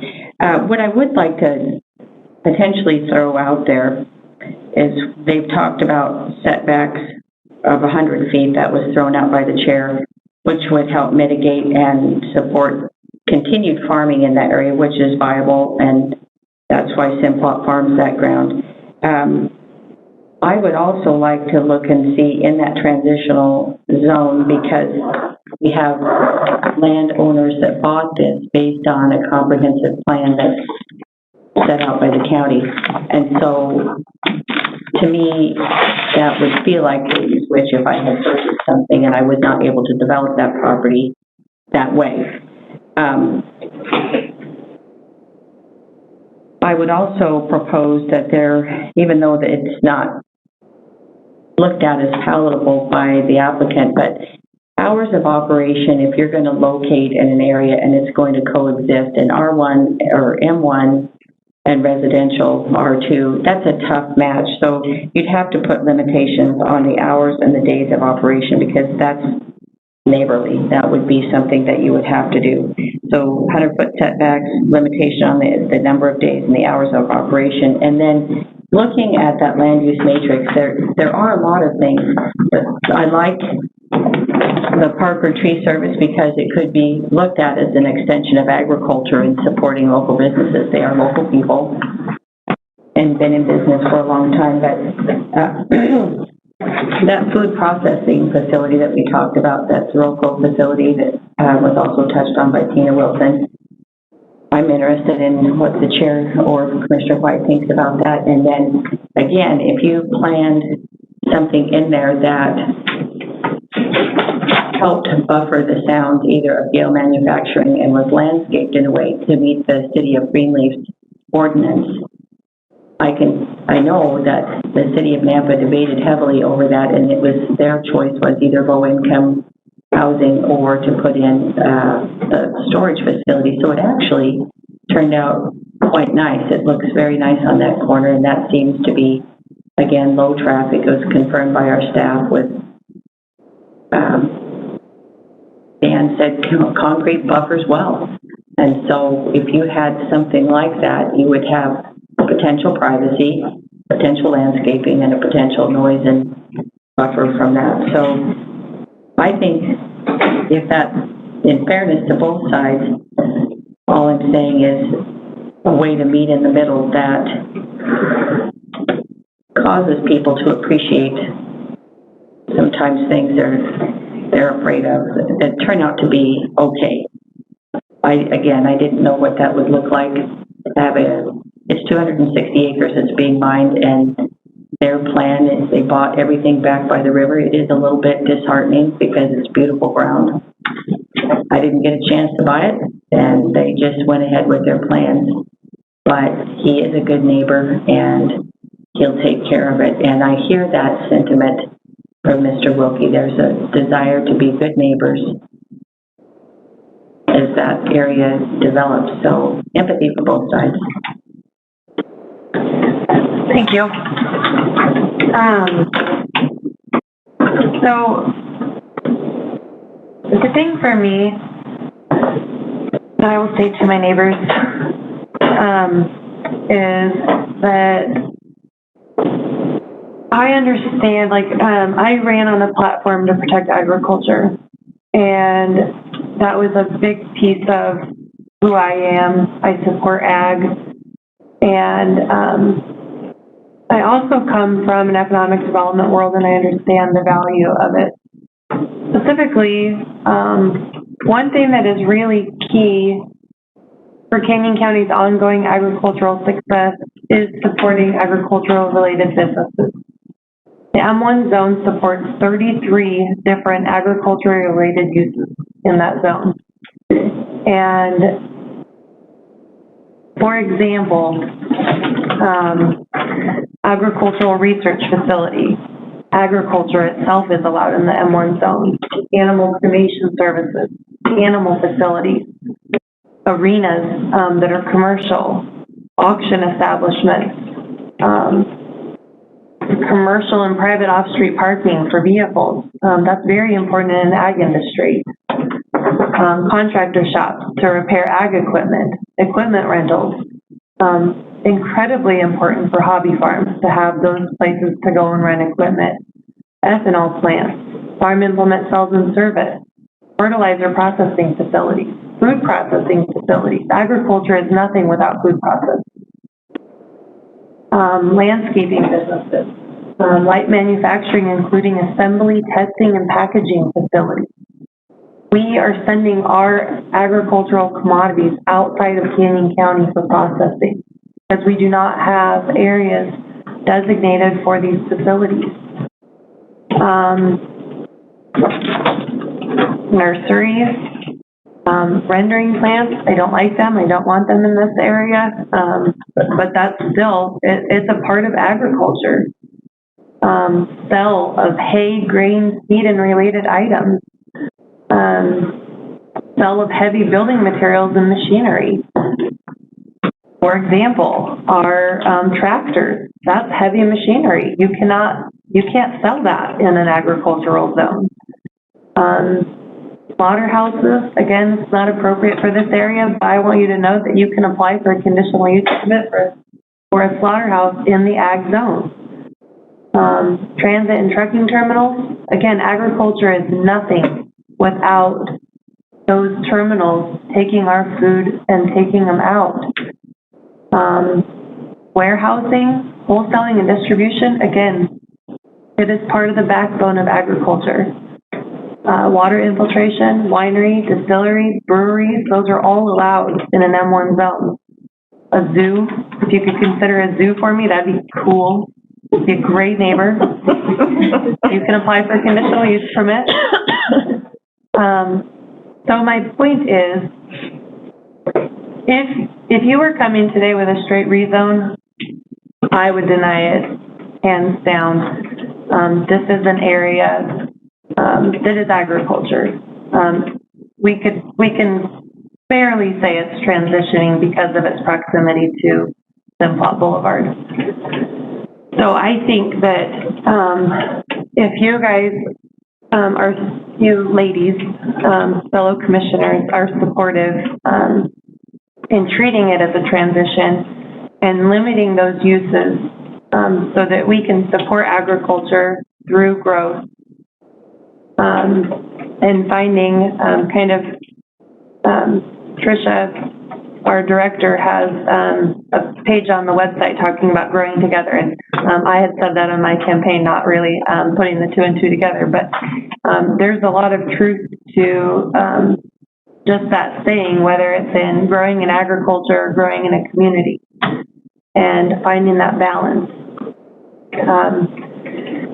So for me, if we can impose landscaping on the perimeter so that we have adequate buffers, impose the 100-foot setback so that everyone on the surrounding property doesn't have impacts to the current uses that they're entitled to, which includes their own weed abatement and aerial applications on those large farm fields would be very important to me. And then limiting the scope to remove those uses that are not agriculturally related that could change the character of the area.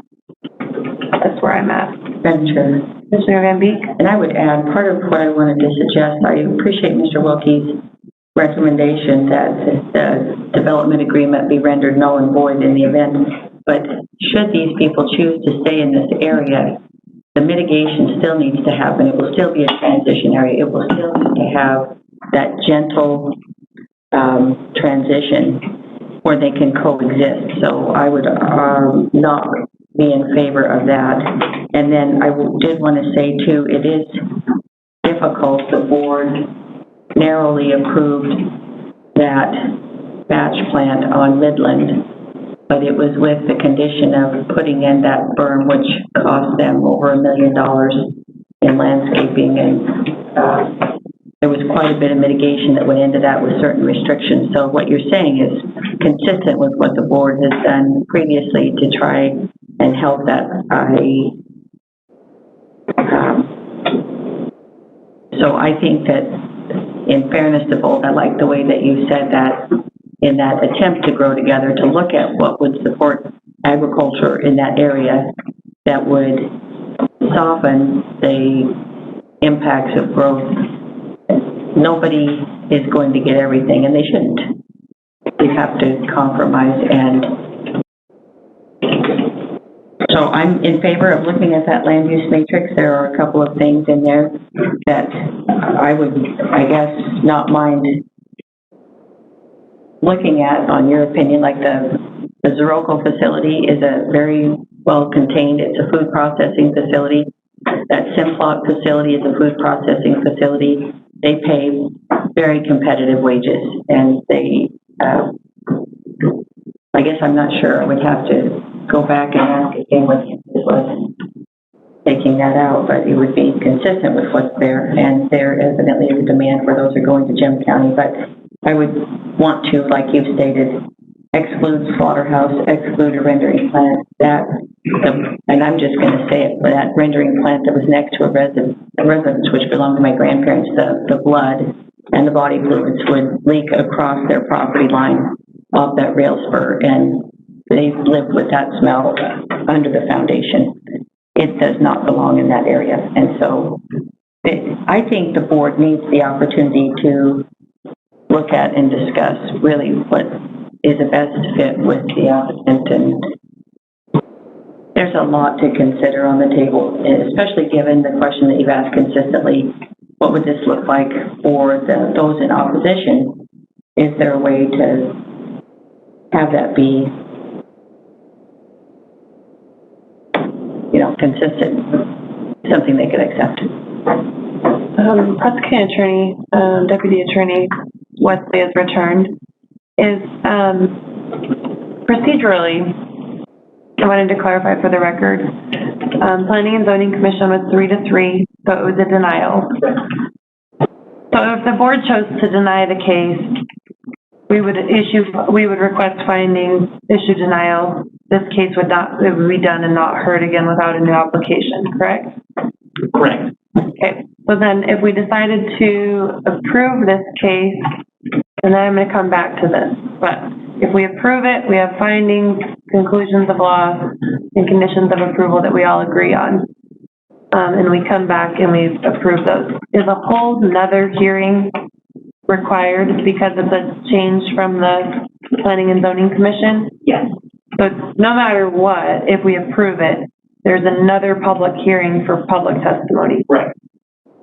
So if we approved it, where we listed that all of the uses on the matrix are allowed, accepting what uses we want, and then the setbacks that we want, and then essentially the opposition and the people in favor could come and have comment about that recommendation from the board, right?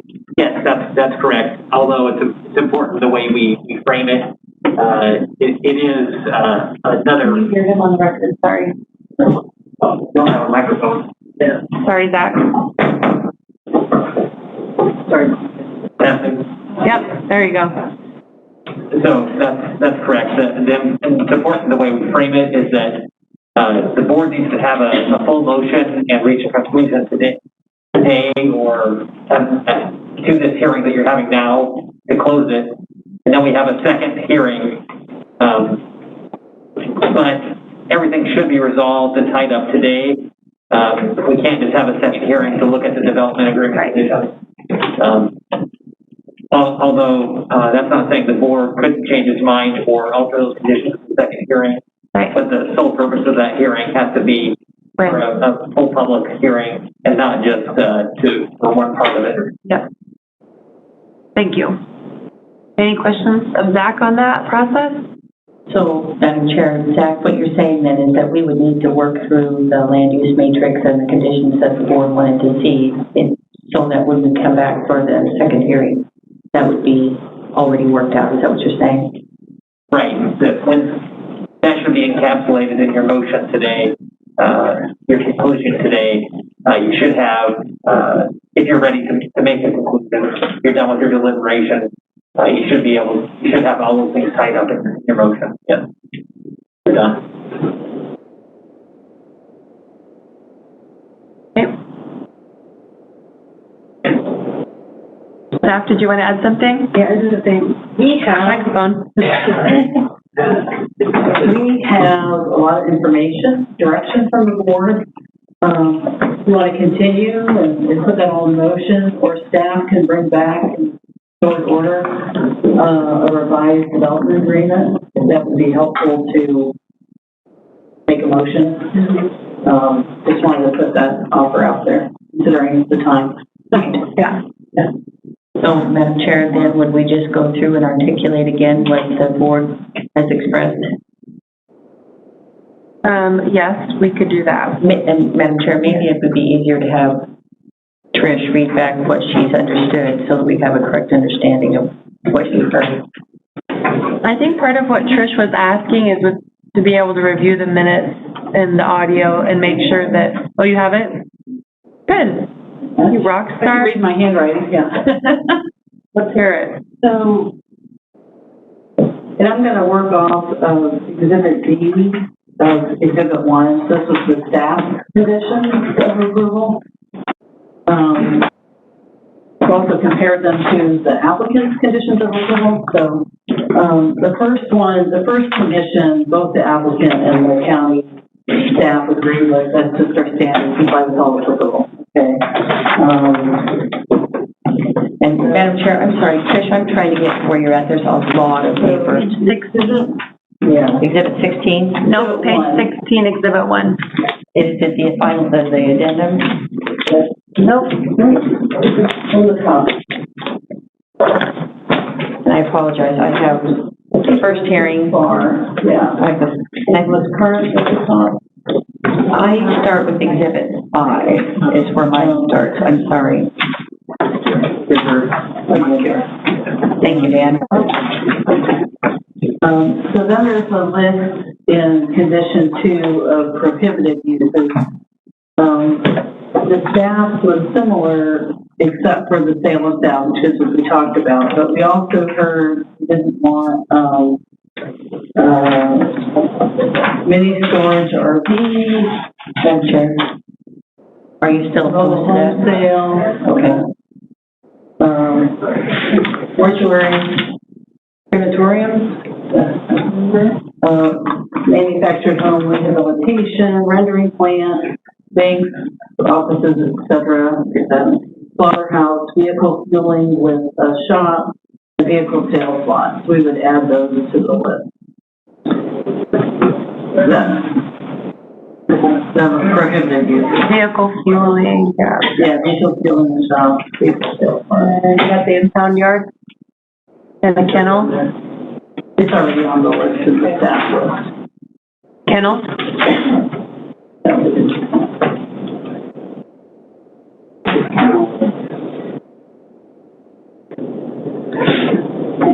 Madam Chair.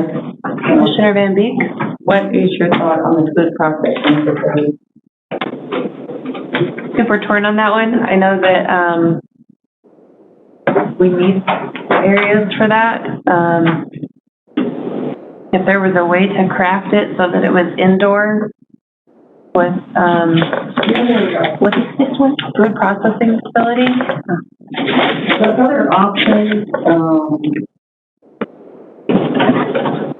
development agreements can be more restrictive than the zoning. So where it may have be an allowed use, you might be able to have it be a conditional use in the development agreement, if that would help. I think that's a good idea. So that's a good solution for the food processing. Yeah. So have it be a conditional use versus an allowed use under the development agreement. Okay.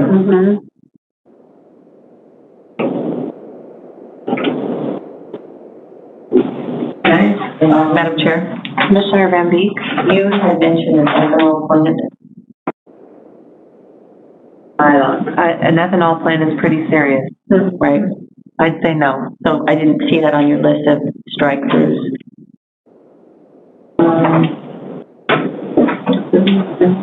It is under conditional. That's a conditional use permit.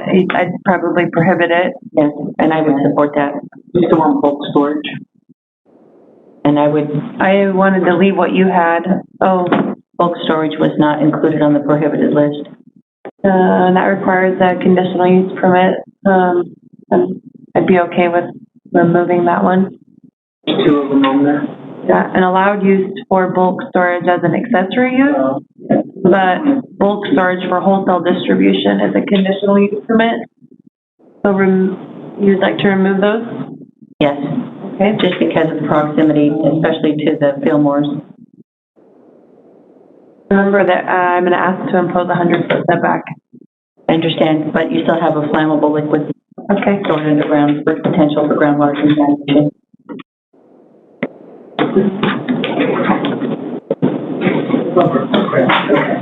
This is overflow ground. How can you use things needed?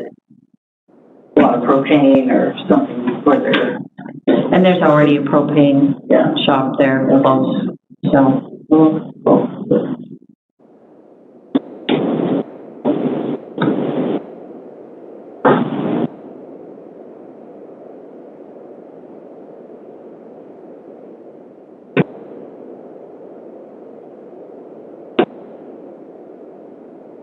Any changes that you guys would like to see to the operation plan request? Madam Chair. Commissioner Van Beek? I think it's reasonable because of the noise and the proximity to limit to something less than 7 days a week. So hard to manage. It is. And we farm 7 days a week. Madam Chair. Commissioner Van Beek? Well, I'll jump on your side in favor of that argument. We have done a pretty good job pilfering through the land use matrix on allowed, and so what's left there would not necessarily dictate a fence. But I'll just pick one out in the landscape business. If they located one there, you could have people wandering through looking at trees. So I'm arguing on both sides. Okay. And then the hours of operation, are you comfortable with that? Okay. I'm comfortable with the sound thing is still, I understand where they're coming from. That's a very hard condition to measure for code enforcement. Madam Chair. I'm not sure what to do with that one. Did we get a decibel reading on the Gale manufacturing? Was that in any testimony we heard today? No. And do you have a reference, Dan, to the decibel chart that you included? I'm trying to find that. What exhibit number was that? Exhibit 30. Exhibit B. Exhibit B and 30. A steel mill is approximately 110. It's really hard for my list.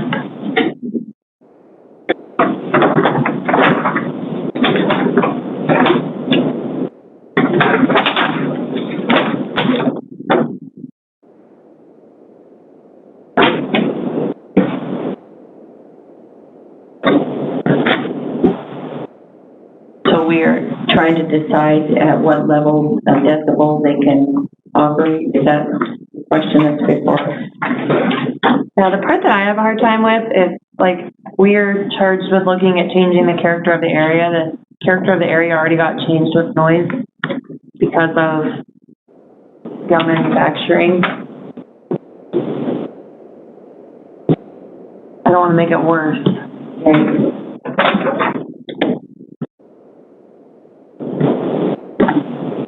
Well, then looking on this noise source and their effect to garbage disposal, a dishwasher, average factory, a freight train, car wash at 20 feet, a propeller plane flyover, those are all 80 decibels. And so if we're in an ag zone with a flyover, that's consistent. I don't know if it's a prop plane, probably a diesel truck at 40 miles an hour, a food blender.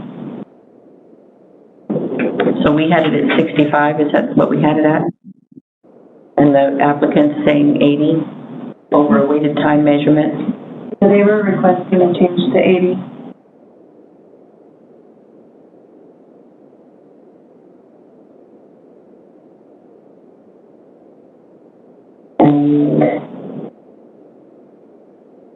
conversation in a restaurant is at 60.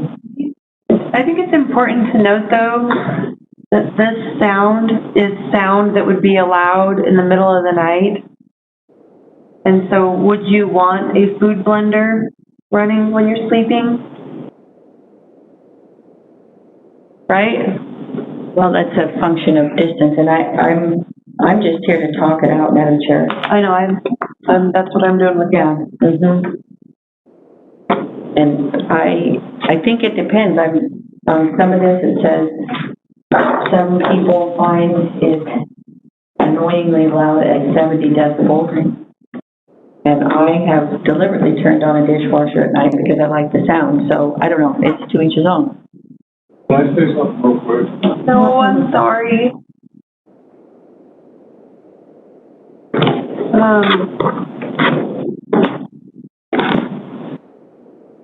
I think for the quality of life that we're only limiting the evening hours, and we need to protect the quality of life for what they have and keep a limited. I'll support that. Number. So what's your recommendation? Stick with staff's recommendation? At 65? Okay.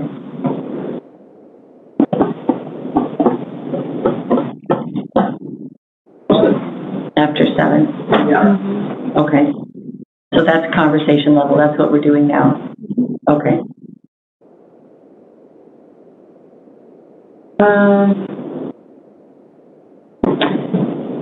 And then, staying with this section, there was a request on day 1 of this hearing to remove the conditions from Canyon Highway District and the irrigation conditions, as they felt like number 1 covered those conditions. Staff, do you have? It just provides proof that they got the review and submitted what the outcome was. So sometimes we look at it, there's nothing, so they can move on, or there's, hey, we want you to get this permit, and then there's a proof that they got that permit. So it's if at the building permit stage or the use, we have something in the files that they've submitted basically saying, yeah, we got approval already by the air quality part of BOCC or public water. So that's why staff added that. So there is a measure that we don't have to go out and look for as code enforcement, but they provide to us before they start using it. One that I like, I know there was testimony in opposition about the unknown traffic impact. And this condition would help when the use is identified, then the highway district would help run the traffic generation model and then determine if any mitigation measures are necessary. We don't have that condition. At the building permit stage, we won't consider that. We'll only be considering an access permit, range permit. Then I support that, the way that staff has included that with this. What about the one for Boise CUNA irrigation and Boise Project Border Control and Bureau of Rec? It's just a standard that we placed on all development agreements that if there's any crossing, it's just standard. The applicant had it in their exhibit, they just said by applicable governing agency, they didn't detail out the name. Okay, that's a good solution. Okay. And then adding a condition requiring a 100-foot setback for structures from the property line. All property lines. But the use doesn't have to be on the property. Then let's establish a landscaping area too, so that there is a use buffer. Do you understand that part? Can you clarify that, Madam Chair, not only for me, but for members of the audience? So a 100-foot setback for structure does not, so if there was a use, so like, for example, farming is a use. If you were going to keep vehicles there, that's part of the use. There could be uses within that 100-foot. but not a structure, because if you look at the labeling for the roundups of the world, it's about structures, not about something being stored there. And so I would want to keep the structures outside of that area and then consider what the landscaping area needs to look like that would keep the uses from the neighboring property lines. Do you have a recommendation on that? To clarify, because I'm tired, is the setback for the spraying all structures, or sometimes I thought it was occupied structures? People in occupied structures, so. But the thing with that is it's very hard for them, like, that goes back to now looking at, is it occupied or not? It's a maintenance problem, so then they just choose not to, and then we say it's not an occupied structure. Uh-huh. That's similar to what we've done in subdivisions, where there's a buffer, it's all. Yeah. It's just come up with some ag owners. Uh-huh. Their own property, you know, anyway. Yeah. And then, did you have a recommendation for the landscaping width?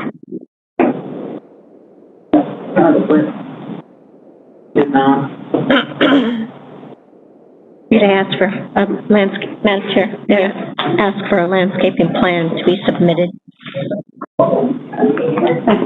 Yeah, but I think we should specify a width, but not what's in it, so that there is a buffer. The applicant said 70.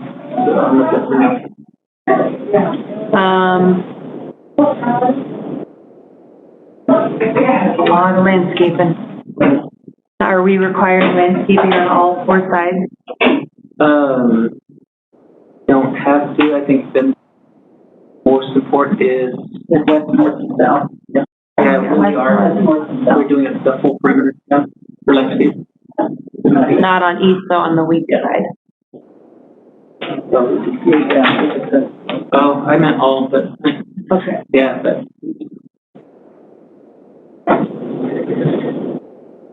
again, it's similar to other gravel pits or industrial uses we've approved where they have buffering or landscaping along the road to provide visual buffer, then the back perimeter against other neighbors' properties to provide them a buffer as well. I think 70 feet of landscaping is too much. You actually visualize that. That's, how wide is this room? I don't disagree with you. That's why staff said fencing, landscaping, or kind of gave options and pictures of stuff that's been approved and utilized in the past. Great. So for uses, 30 feet sounds reasonable to me. Have a buffer for uses, staying from the edges. Too much? I can see where that's fine. Word on that. So, Madam Chair, when you're visualizing this, I need some help. Are you thinking of like a French drain with, tell us what you envision. If you looked, like, if we were looking on the page 16 and then you looked at page 17, Exhibit C for the site plan, it shows different options. The photo, which is an example from Public Hearing 2016-57, it shows a very wide landscaped entryway. It's very clear that you can't see what's happening on the inside. Got the evergreens planted along the border. That one seems very nice, but very expensive. The one that's above it is something that's very typical with like the Idaho Power utility yards. That's very low maintenance. They just have to spray every year and maintain something like that. He did agree to some type of evergreens. So I like the perimeter example on the bottom of page 17, which just, provides the trees. Yeah. So you're suggesting we use photo 2016-57 as a standard? As a guide. With a 30-foot setback for uses from the property line. And then to submit a landscaping plan to staff. And I think landscaping can allow for the site obscuring fence.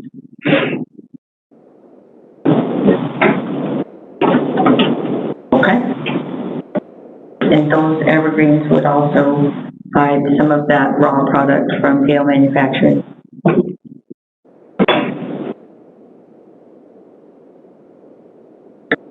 Good? Yes, Madam Chair, we can bring back a revised, version of this based on today's direction at 9 a.m. on Wednesday. If we have a hearing scheduled at 9 a.m., we could do it after the conclusion of that. That work fine? And then, the conclusions of law and findings of fact.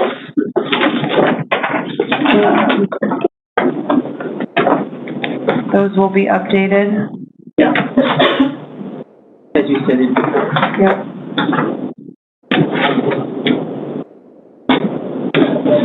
Madam Chair. Commissioner Van Beek? Trish, can you say that one more time? You said Wednesday at 9 a.m.? 9 a.m. Yeah. Yeah, we have a land use hearing at 9 a.m. so we can, maybe right afterward.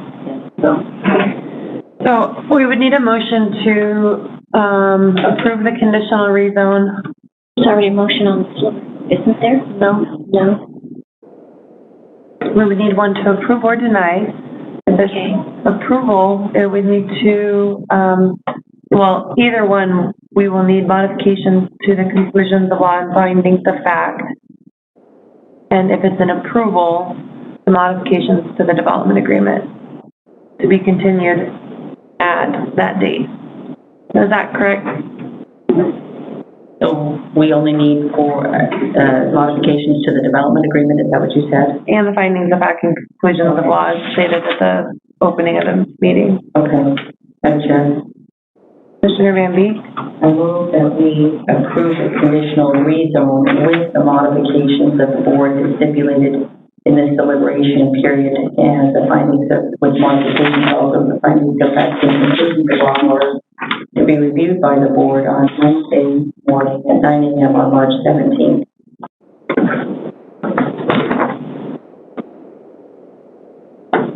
Second.